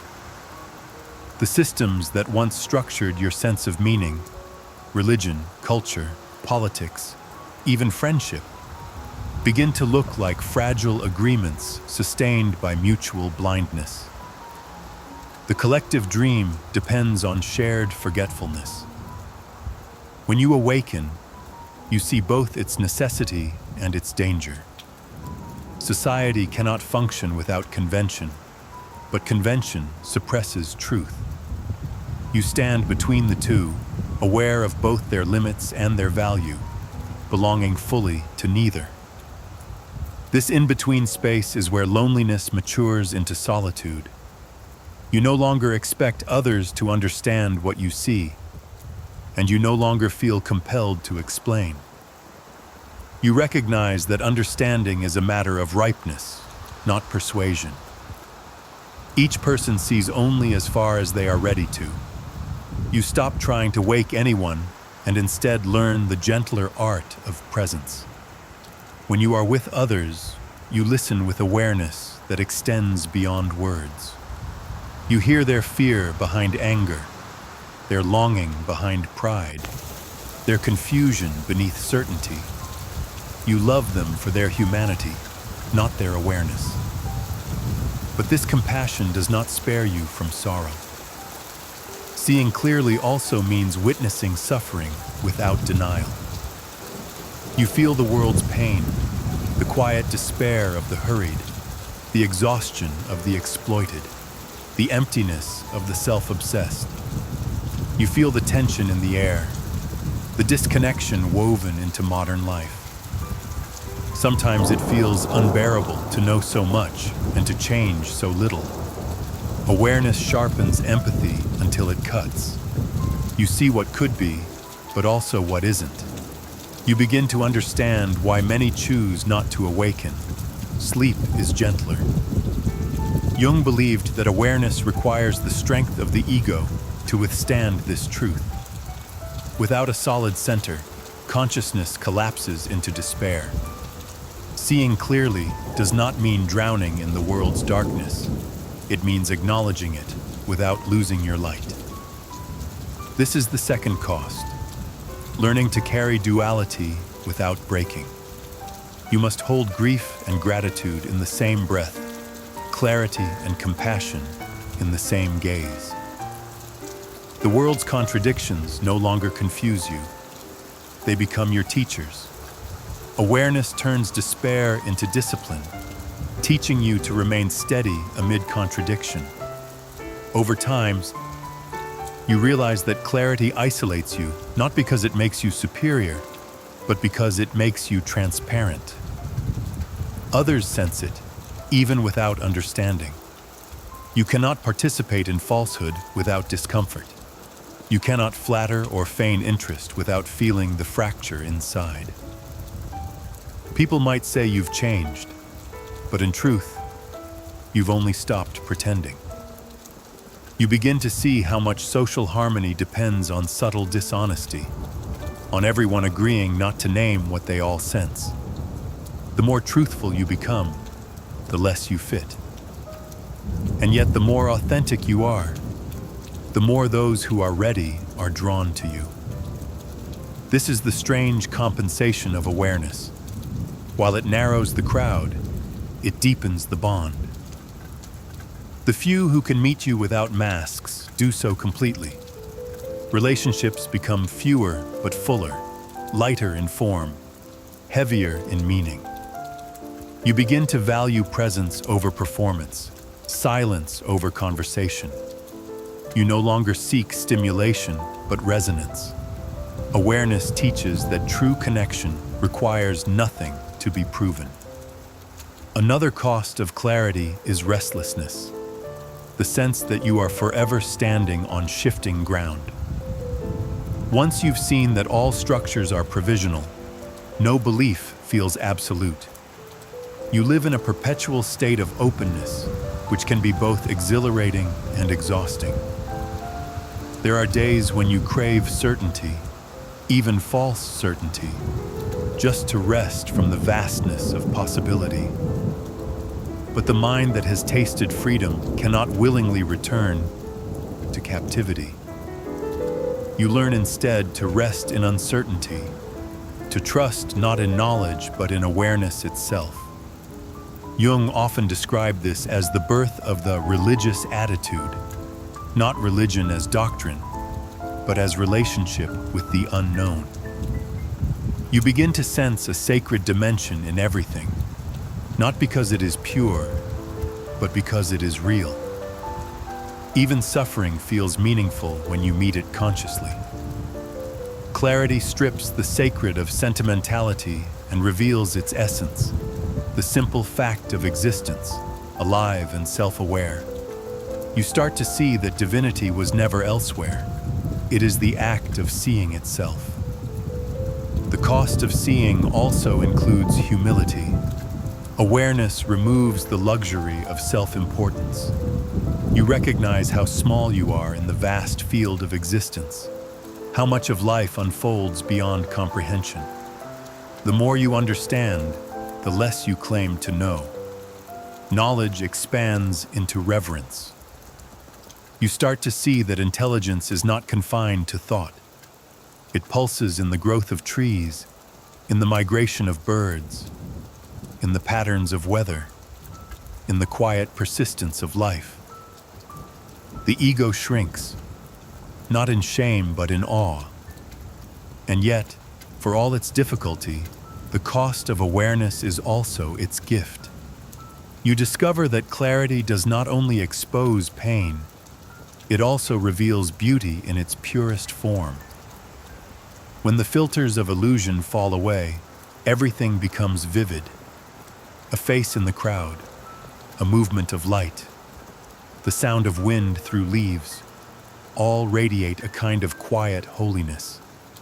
Awareness teaches that beauty does not need perfection. It needs presence. The same light that reveals suffering also reveals grace. You realize that nothing needs to change for life to be miraculous. It only needs to be seen. Eventually, you accept the price. You no longer long for ignorance. You stop resenting the loneliness, the loss of certainty, the tenderness that never quite leaves. You understand now that awareness is not a condition to achieve, but a way of being that demands continuous honesty. The cost is ongoing, but so is the reward. Freedom from illusion, intimacy with reality, the capacity to love without projection.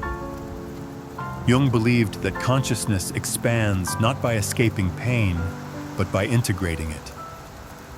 To see clearly is to live fully, with eyes open to both shadow and light.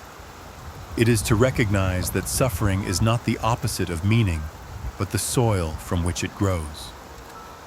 Awareness, once feared as burden, becomes privilege, the rare chance to experience life without disguise. And so you carry on, not wiser in the worldly sense, but simpler, quieter, more transparent. The world still wounds you, but the wounds no longer close. They stay open to light. You walk among illusions, knowing they are illusions, yet loving them for their necessity. You smile not because everything is fine, but because you finally understand what it means to see.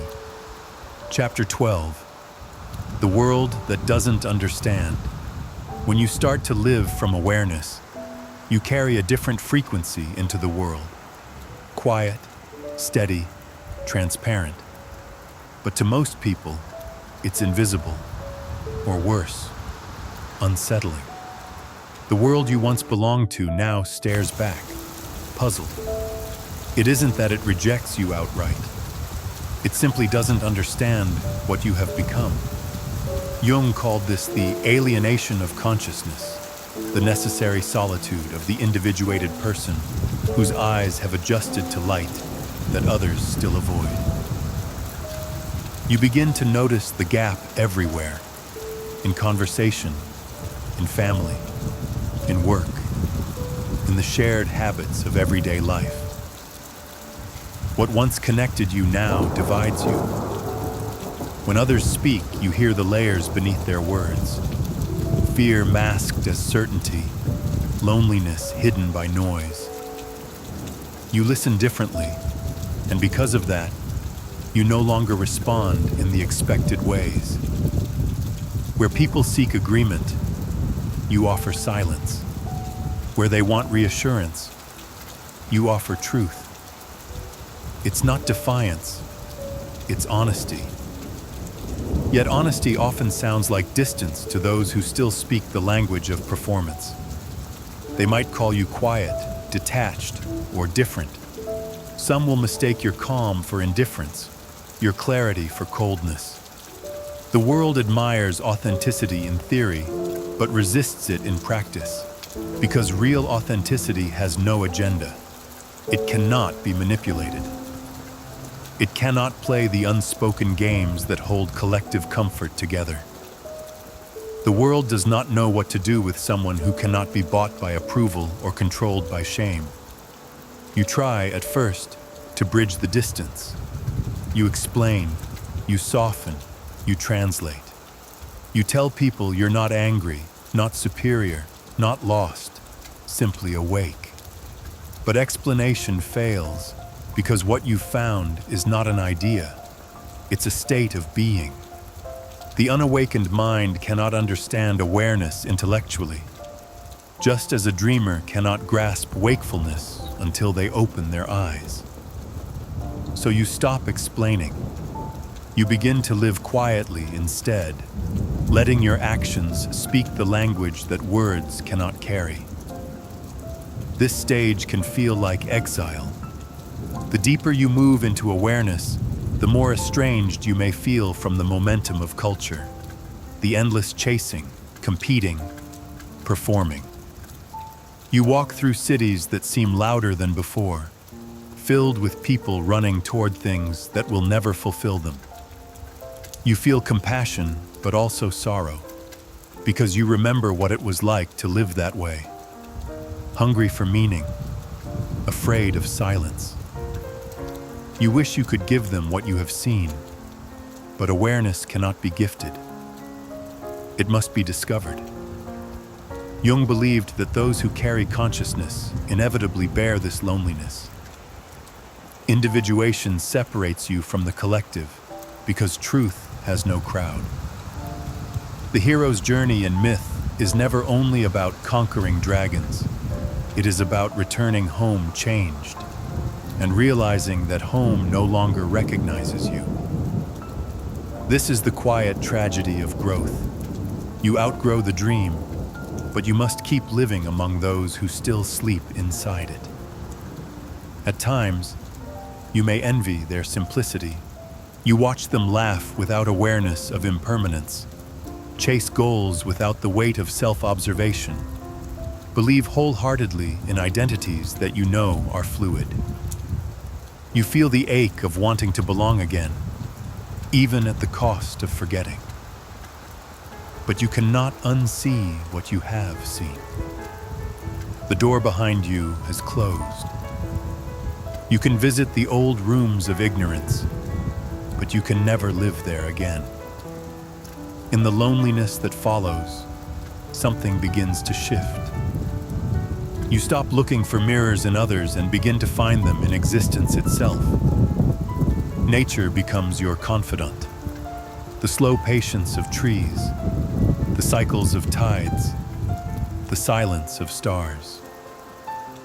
You realize that understanding need not come through conversation. It can come through communion. The self, which once guided you inward, now guides you outward into relationship with all of life. You no longer need people to reflect your awareness. The world itself becomes reflection enough. Still, this new companionship with life does not fully erase the ache of human distance. There will be moments when you crave the warmth of shared illusion, laughter that doesn't dissect itself, community untroubled by introspection. But now you see that belonging and awareness need not be opposites. You can love people as they are, without expecting them to see as you do. Compassion takes the place of comprehension. You begin to understand what Jung meant when he said that the most terrifying thing is to accept oneself completely. For to accept yourself completely means accepting your difference, your solitude, your separateness, not as punishment, but as purpose. Over time, the world's misunderstanding becomes less painful. You realize it was never personal. The resistance others show you is the same resistance you once showed your own unconscious. They are not rejecting you. they are protecting their dream. And in truth, that dream is necessary. Humanity cannot awaken all at once. Consciousness unfolds gradually through countless small acts of seeing. The work of the awakened is not to convert, but to embody, to live as evidence that another way of being is possible. You start to notice that even without words, your presence begins to affect people. They may feel calmer around you, less reactive, more reflective. Something in you gives permission for silence, for sincerity. You become a subtle catalyst, not through teaching or preaching, but through the quiet gravity of awareness itself. Jung described this influence as unconscious contagion. When one psyche begins to resonate, others unconsciously align. You do not need to be understood to make an impact. You only need to remain true. Eventually, the phrase, "the world that doesn't understand," loses its sharpness. You stop dividing life into those who see and those who don't. Everyone, you realize, is on the same path, walking at different speeds. Even the most unaware person is still life seeking itself through experience. The collective is not asleep out of malice, but out of necessity. It dreams so that it can eventually awaken. Your task is not to wake it, but to remain awake within it. You begin to carry your solitude like a lantern rather than a wound. You no longer need the world to understand you. You understand the world. Its confusion no longer frustrates you. It evokes tenderness. You see that misunderstanding is part of evolution, the friction through which awareness sharpens itself. You can finally smile at the distance between you and others, because that distance is what allows relationship to exist at all. In the end, the world that doesn't understand becomes your teacher. It teaches patience, humility, and compassion. It teaches you to love without demand, to act without recognition, to speak truth without expectation. Awareness, by its nature, must walk through misunderstanding, because understanding belongs to the level it transcends. You walk among people not as someone apart, but as someone quietly aware that everyone is becoming, some faster, some slower, but all moving toward the same light.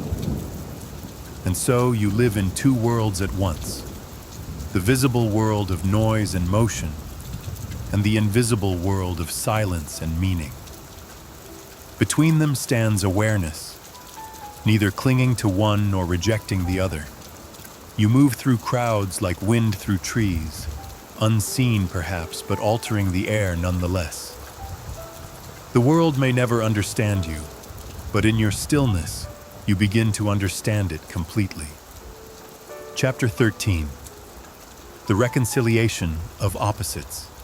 There comes a point in awareness when you begin to realize that truth is not simple. It is not found in purity or in perfection, but in paradox. The deeper you go into yourself, the more you see that everything contains its opposite. Love and fear, light and darkness, strength and fragility, solitude and connection. Jung called this the union of opposites, and he saw it as the essence of wholeness. Until you can hold contradiction within yourself without collapsing into conflict, awareness remains incomplete. For most of life, the mind seeks clarity through division. It wants things to be either good or bad, right or wrong, me or you. The ego survives by separation. It defines itself by what it excludes. Awareness, however, dismantles that simplicity. You begin to see that the qualities you once opposed are inseparable.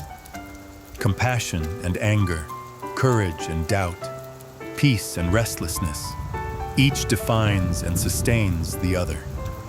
When you try to eliminate one, you weaken both.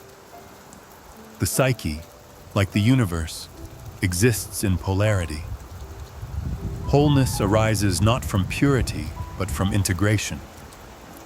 At first, this understanding feels confusing. The mind wants to resolve tension, to choose sides. It asks, if I accept both light and darkness, does that make me inconsistent? But the self, that deeper center of being, operates by a different logic. It embraces paradox as harmony. Jung wrote that the self is both the goal and the source of life's opposites.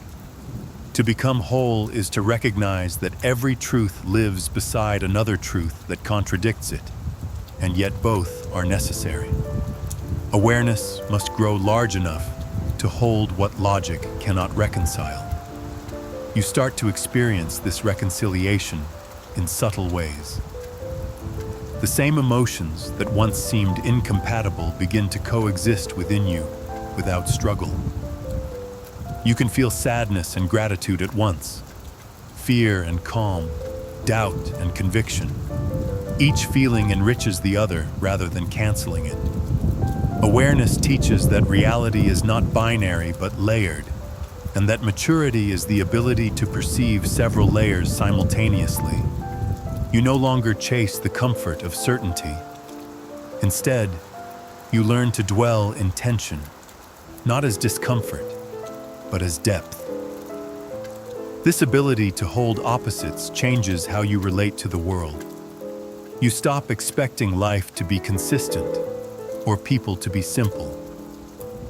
You see that everyone is a mosaic of contradictions, just as you are. You no longer idolize heroes or demonize villains. You understand that both live within every person. This realization doesn't lead to cynicism, but to compassion. Judgment softens because awareness reveals complexity. To see someone clearly is to see the opposites they are struggling to balance. Their longing for goodness and their fear of inadequacy, their capacity for love and their capacity for harm. The reconciliation of opposites also transforms your understanding of morality. You realize that good and evil are not static categories, but dynamic forces in perpetual dialogue. The more one tries to suppress the shadow, the more violently it erupts. True morality is not repression, but relationship, acknowledging darkness without serving it, embodying light without denying its cost. Jung believed that the failure to integrate opposites is what creates collective madness.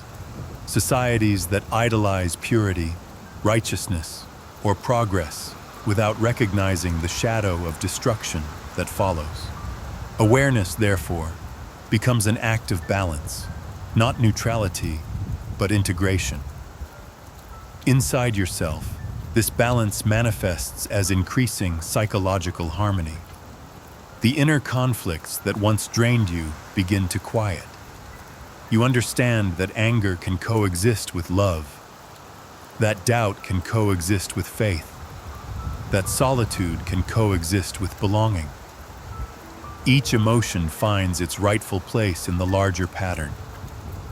Jung called this the transcendent function, the process by which opposites, held consciously, give rise to a third, higher state that transcends them both.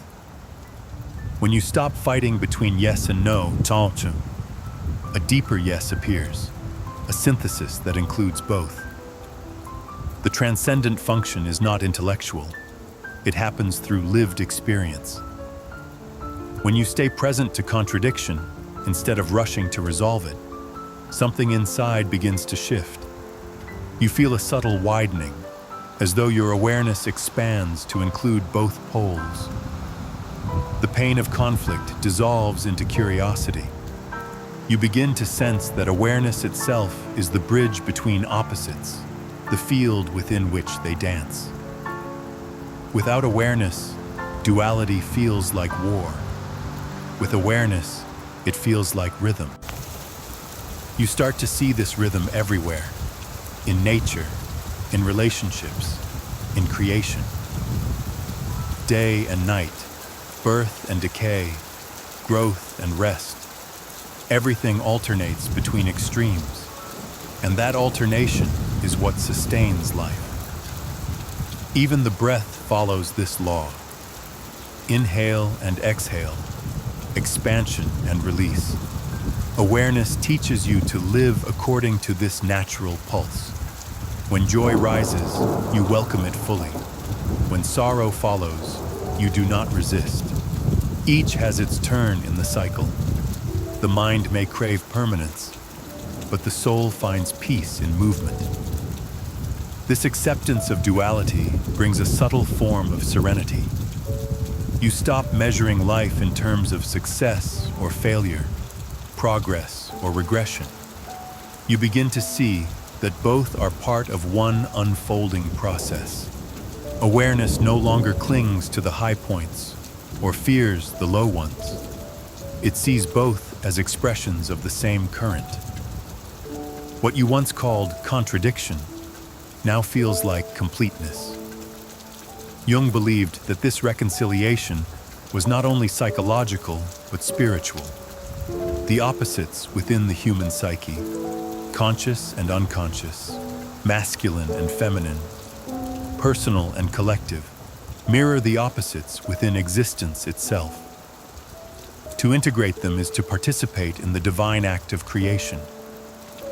The alchemists expressed this truth symbolically as the conjunctio, the sacred marriage of sun and moon, king and queen, matter and spirit. When awareness holds these polarities without division, the psyche mirrors the cosmos, unified in diversity, still in motion. This understanding changes how you suffer. Pain no longer feels like failure, but like the counterbalance to growth. Every insight has its shadow, every illumination, its cost. Awareness does not eliminate suffering, it gives it context. You begin to feel gratitude even for hardship, because you see how it expands your capacity for empathy. The heart that can hold grief without bitterness can also hold joy without attachment. Living this way requires humility. The ego loves certainty and control, but reconciliation demands surrender. You must be willing to let go of being right in order to see whole. You must allow opposites to speak through you without forcing resolution. This humility becomes strength, not weakness, but flexibility. The tree that bends in the wind endures. The one that resists breaks. Awareness bends, listens, adjusts. It no longer clings to purity, because it knows that purity without paradox is dead. Eventually, you notice that your perception of self begins to shift again. You no longer identify solely with one side of anything, not just the good, the strong, or the wise. You feel yourself as a continuum, capable of tenderness and ferocity, doubt and conviction, stillness and action. The self is not an ideal to be achieved, but a vastness that contains all these movements. Awareness becomes the space in which contradiction turns to coherence. In this new balance, peace arrives quietly, not the peace of escape, but of inclusion, the kind of calm that can hold storms without fear.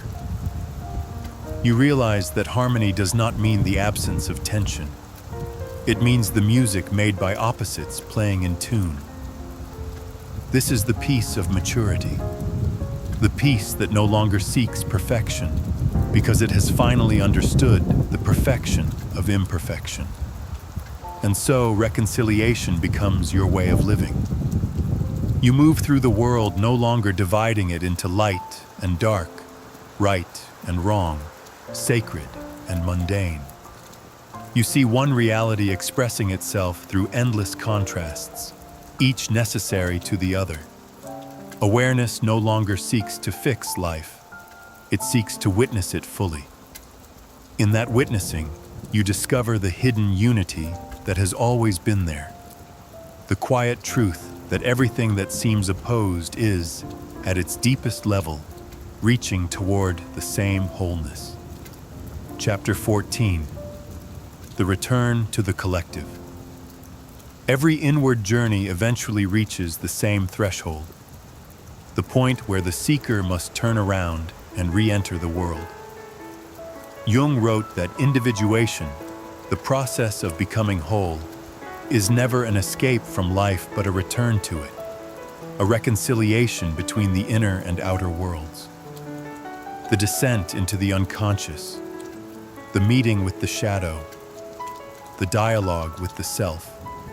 All of these were preparations for this moment, to live what you have learned among those who have not yet seen. The purpose of awareness, in the end, is not isolation, but integration. At first, this return feels uncertain. The silence that once protected you now feels fragile amid the noise of the collective.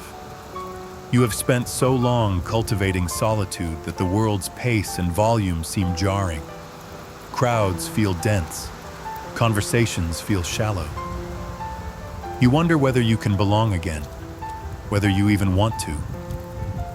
But awareness carries its own kind of gravity. Life pulls you outward, not because you have unfinished business, but because wholeness seeks expression. The light you found within demands to be lived, not hidden. The return to the collective is not a regression, it is an initiation.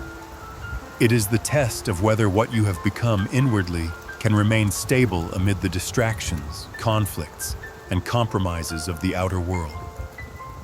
Awareness, if it cannot survive contact with society, is incomplete. Jung believed that the truly conscious person must stand in the marketplace with the same centeredness they found in the wilderness. The return is not about renouncing your depth. It is about carrying it into movement, allowing the sacred to enter the ordinary. You begin to notice how awareness expresses itself through action. It no longer seeks dramatic transformation. It infuses the everyday. You speak differently, slower, more intentionally. You listen more than you advise. When you work, you no longer chase validation or recognition. You work as participation in life's unfolding. When you love, you no longer possess, you allow. Awareness has shifted your motives from outcome to presence. The simplest gestures, making tea, helping a stranger, tending to a task, become acts of alignment. You start to see that awakening is not about leaving the world, but sanctifying it through attention. Still, the return is not without difficulty. The collective is slow to recognize transformation. You may be met with skepticism, even resistance. The structures of society depend on conformity, and awareness challenges that by its very existence. You notice how institutions thrive on distraction, how culture glorifies productivity while starving meaning, how entertainment numbs the discomfort that awareness exposes. It is tempting to withdraw again, to retreat into the safety of solitude. But this is where the real work begins, to stay awake in the dream without losing compassion for those still dreaming. You start to realize that the collective itself has a psyche, just like an individual. Jung called this the collective unconscious, a field of archetypes, myths, and emotions that shape the behavior of entire societies. When awareness enters this field, it acts like light entering shadow.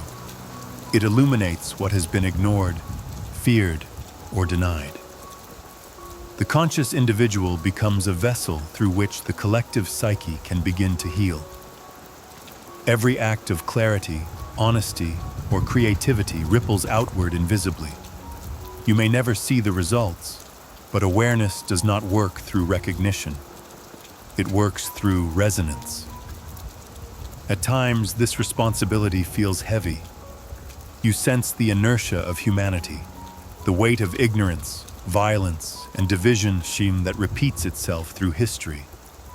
You realize that consciousness alone cannot save the world. Yet without consciousness, the world cannot save itself. This paradox can feel paralyzing, but awareness teaches patience. You begin to understand that transformation happens not through revolution, but through accumulation. Countless individuals living truthfully in small ways, until the weight of authenticity tilts the balance of the collective. You also begin to see how awareness naturally creates community, even if it doesn't seek it. Those who resonate with your frequency appear, sometimes quietly, sometimes unexpectedly. They are not followers or students, but companions, fellow travelers who carry their own fragment of the same light. You recognize each other not through words, but through presence. In their company, you feel no need to perform or defend. Conversation deepens instantly, silence feels full, and understanding flows without explanation.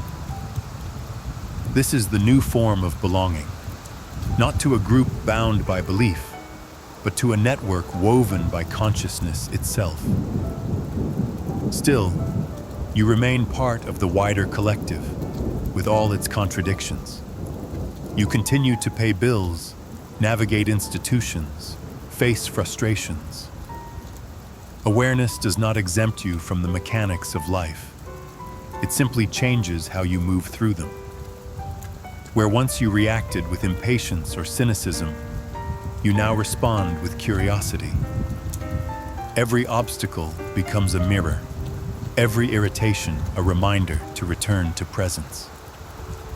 You see that the collective is not something outside you. It is the shared fabric of your own being.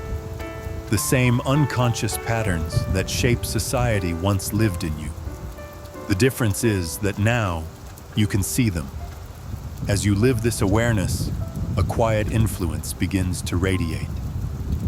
You no longer need to preach or correct. Your integrity becomes the teaching. People around you start to soften, perhaps without knowing why. Your calm challenges their chaos. Your honesty dissolves their pretense. Awareness communicates without words. Jung believed that this silent influence, the resonance of an integrated individual, is one of the most powerful forces for collective evolution. The conscious person does not lead by authority, but by alignment. There will still be moments of fatigue, moments when the noise of the world drowns your inner quiet.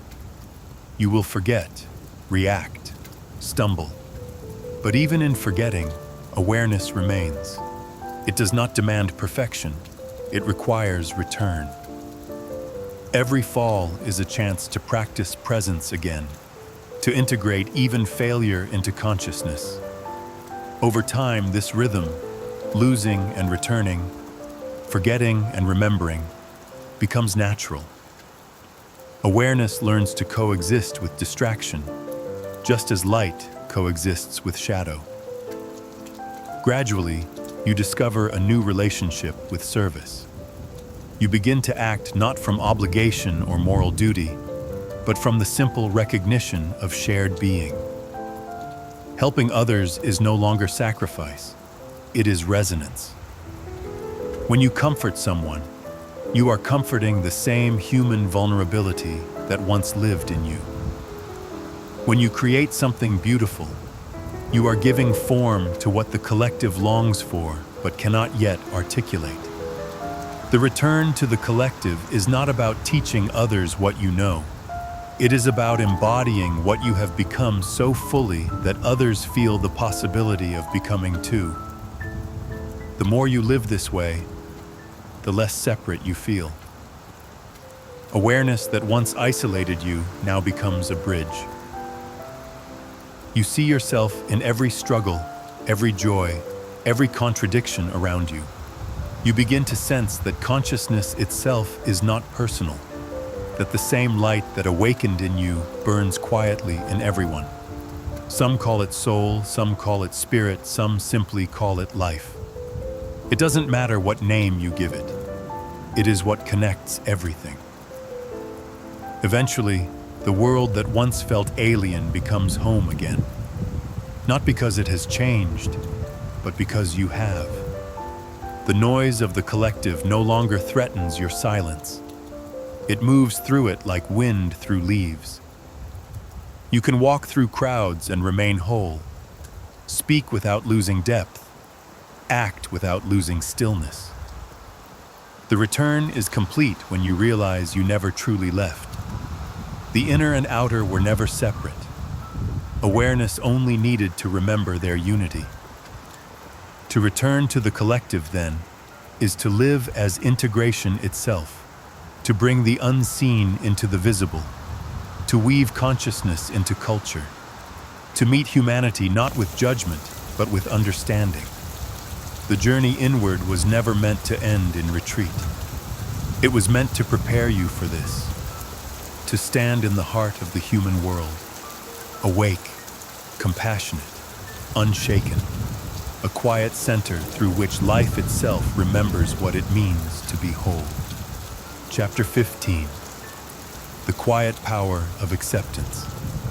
After the long cycle of awakening, confrontation, descent, and return, awareness begins to settle. The turmoil of discovery softens.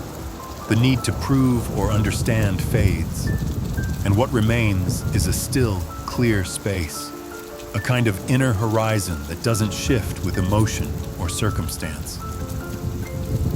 It is here that you begin to encounter one of the most subtle and liberating dimensions of consciousness: acceptance. Jung wrote that the most terrifying thing is to accept oneself completely, and yet it is only through acceptance that awareness becomes peace rather than effort. Acceptance is not passivity. It is not resignation or apathy. It is the quiet recognition that life, in this moment, is exactly what it is. No more, no less. The mind that used to strive for control now learns to rest in observation. You see the continual movement of thought, emotion, and experience, and you stop trying to make them conform to ideals.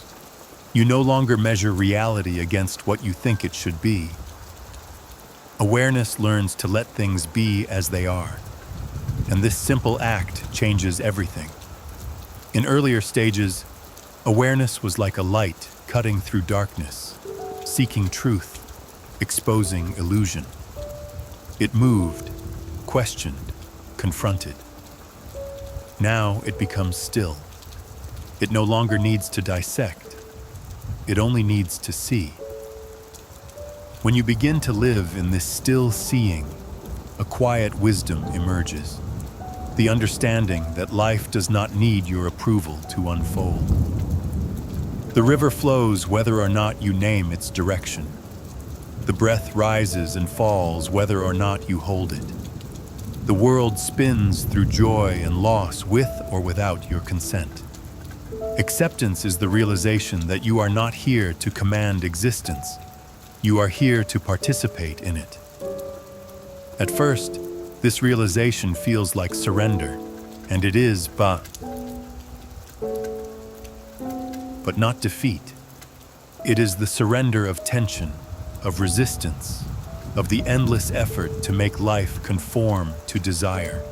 You begin to notice how much of your suffering came not from pain itself, but from the refusal to feel it. How much anxiety was born not from uncertainty, but from fighting it. How much loneliness came not from solitude, but from judging it. Acceptance reveals that resistance, not reality, is the true source of inner conflict. When you stop resisting, something unexpected happens. Clarity deepens into compassion. You see that everyone is struggling with their own forms of resistance. Each person wrestling to control what cannot be controlled, to perfect what cannot be perfected. Awareness softens into empathy. You no longer divide the world into those who understand and those who don't. You simply see everyone as learning, just as you are. The anger that once arose when faced with ignorance now transforms into patience. You recognize that every being, conscious or not, is moving toward the same wholeness. Some quickly, some slowly, but none outside the journey. This acceptance begins inward, with yourself. You learn to meet the parts of you that once felt unacceptable. The flaws, the fears, the contradictions. You stop trying to heal them as if they were injuries and begin to include them as facets of your humanity. Jung believed that the shadow could never be integrated through rejection, only through recognition. When you stop fighting your darkness, it ceases to act out unconsciously. It loses its power to shame or control you. The energy that once went into hiding or self-criticism becomes available for creativity, intimacy, and peace. Acceptance does not mean liking everything about yourself. It means no longer denying that it exists. You can see your impatience, your pride, your uncertainty, and still hold them gently, without defense. You understand that awareness doesn't need to fix, it needs to include. The mind's need for purity dissolves, replaced by a deeper sense of honesty. You stop trying to become someone better and begin to inhabit who you already are. Paradoxically, this is what allows true change to occur. The parts of you that were most rejected finally relax in the light of compassion, and transformation happens naturally, without force. As self-acceptance grows, your relationship with the world shifts. You no longer demand that others fulfill your unmet expectations or reflect your ideal self. You let people be as they are. You see that trying to change others rarely brings peace, but accepting them as they are creates an atmosphere where growth becomes possible. This does not mean tolerating harm or staying in situations that diminish you. Awareness remains discerning, but discernment arises from clarity, not judgment. You can say no without hatred, leave without resentment, forgive without forgetting. Acceptance gives you the freedom to act cleanly, without emotional residue. There is also an acceptance of impermanence that comes with maturity. You begin to understand that everything, relationships, bodies, beliefs, identities, is temporary. What once filled you with dread now feels natural, even beautiful. You stop grasping. The seasons of life, creation and destruction, gain and loss, union and separation, no longer seem unfair. They simply are. Jung saw death not as an end, but as transformation, the same archetypal pattern that governs every cycle in nature. When you truly accept impermanence, fear begins to fade. You live more deeply because you no longer cling to permanence. This deep acceptance brings an unexpected lightness. You move through life with less tension, less urgency. Awareness becomes spacious. There is room for everything: laughter and sorrow, noise and silence, achievement and failure. Nothing needs to be pushed away. You discover that acceptance is not something you practice. It is the natural state of awareness when it stops fighting.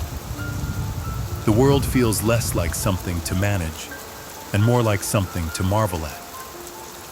From this place, gratitude begins to arise spontaneously.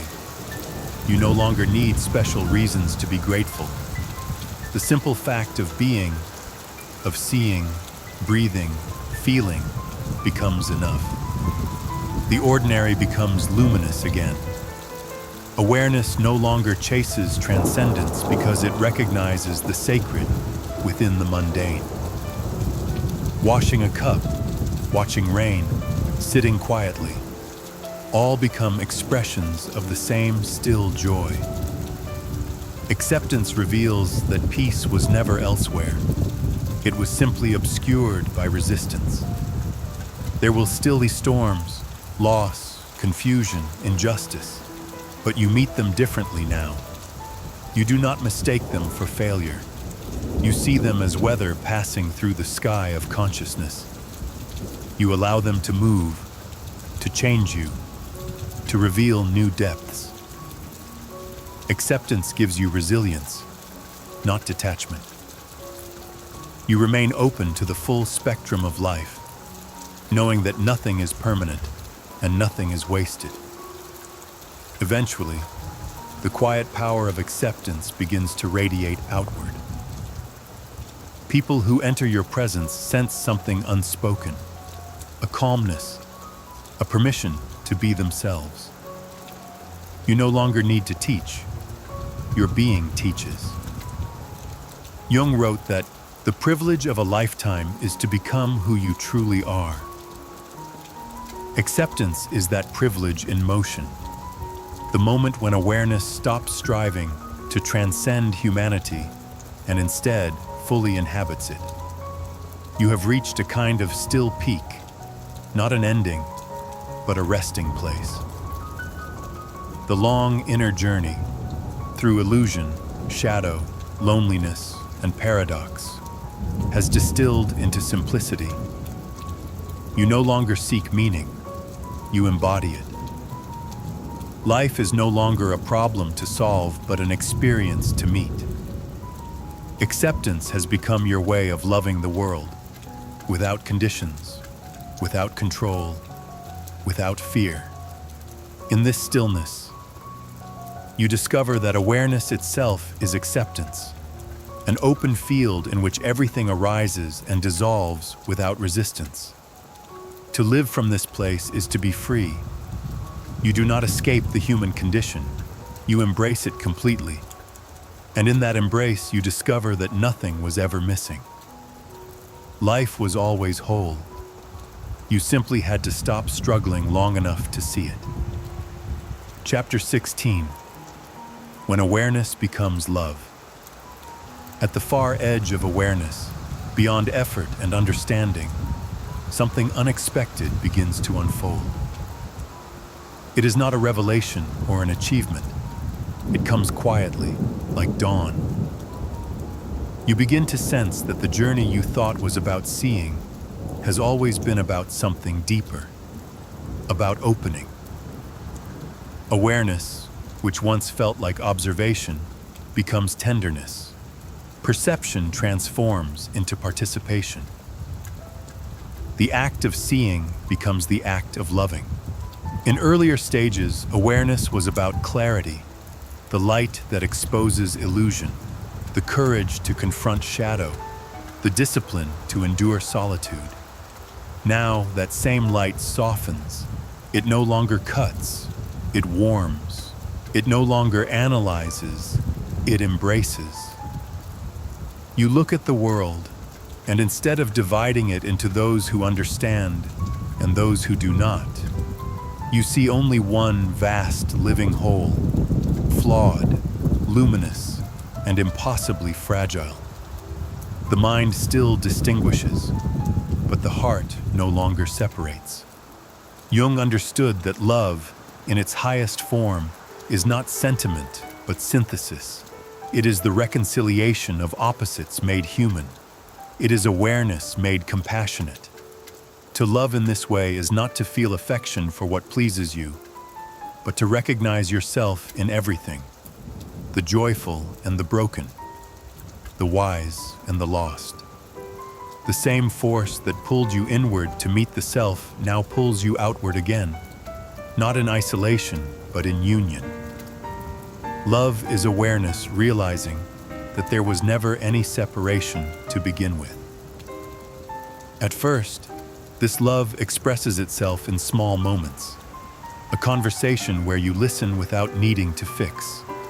A stranger's face that suddenly feels familiar. The gentle recognition that every person you meet carries the same longing. To be seen, to be forgiven, to be allowed. You begin to sense that awareness itself is an act of love, because to truly see another being is to free them from projection. You no longer meet people through judgment. You meet them through presence. You no longer look for reflection. You offer recognition. This love is not emotional indulgence. It has no need to possess, persuade, or protect. It does not seek reciprocity. It arises naturally when awareness becomes whole enough to hold contradiction without fear. You can love what you once rejected, accept what you once fought, and even forgive what you once condemned. The opposites have reconciled within you, and now they reconcile in how you see the world. There is a gentleness in this stage, but also great strength. Love born of awareness is not fragile. It does not depend on outcomes. It remains even in the presence of pain. You begin to understand what mystics meant when they spoke of compassion that endures suffering without being consumed by it. You feel sorrow without despair, joy without attachment. Love becomes the stillness in which all emotions move. You also begin to perceive that this love is not personal. It flows through you, not from you. It is as though awareness has widened so much that the distinction between giver and receiver dissolves. When you comfort someone, you are both comforting and being comforted. When you forgive, you are forgiven. When you love, you are loved, not by another person, but by life itself. The boundaries that once defined self and other blur into transparency. Jung described this condition as the emergence of the self as totality, a consciousness that includes both the human and the divine. He did not mean divinity in a religious sense, but as the wholeness that underlies existence. The self is not an ego made perfect. It is life recognizing itself through you.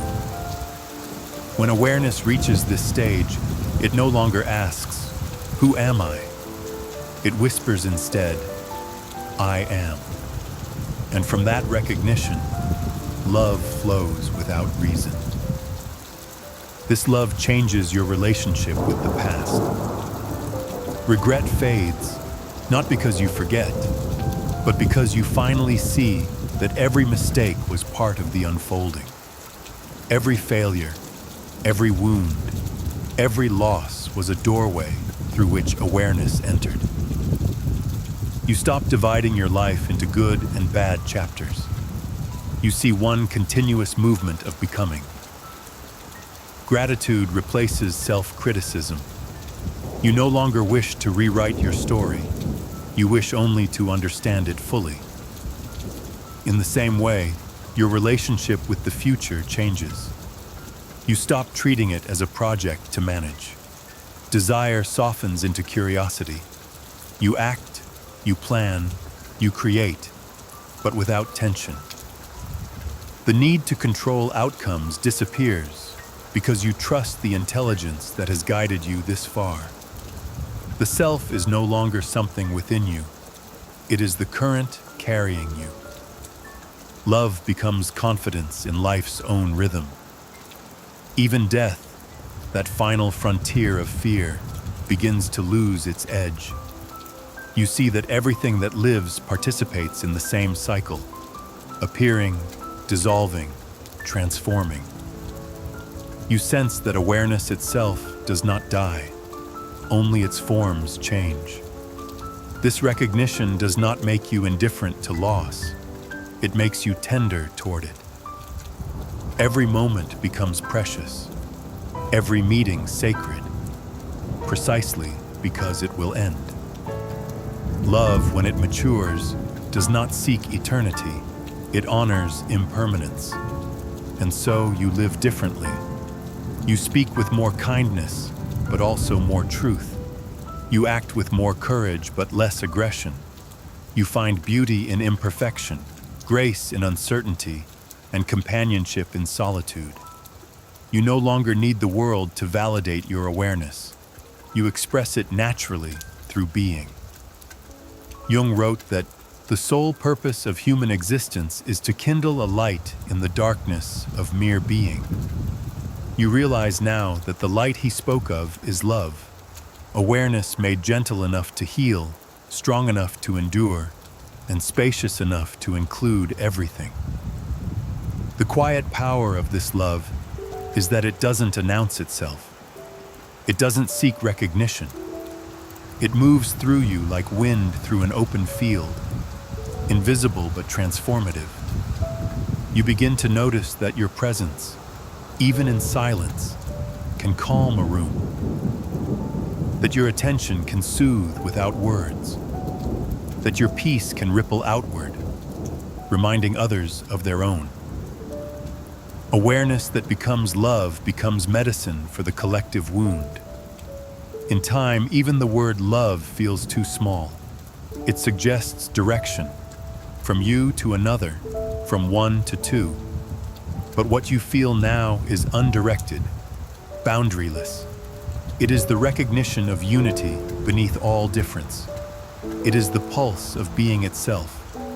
The eye of awareness has turned inward, then outward, then everywhere, and found no division.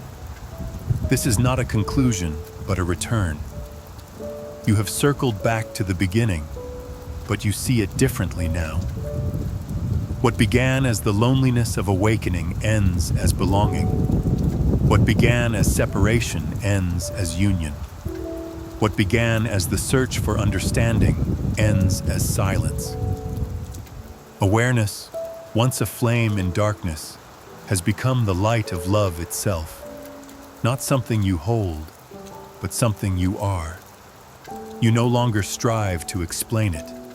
You simply live it. And through you, life remembers itself as whole, radiant, imperfect, fleeting, and enough.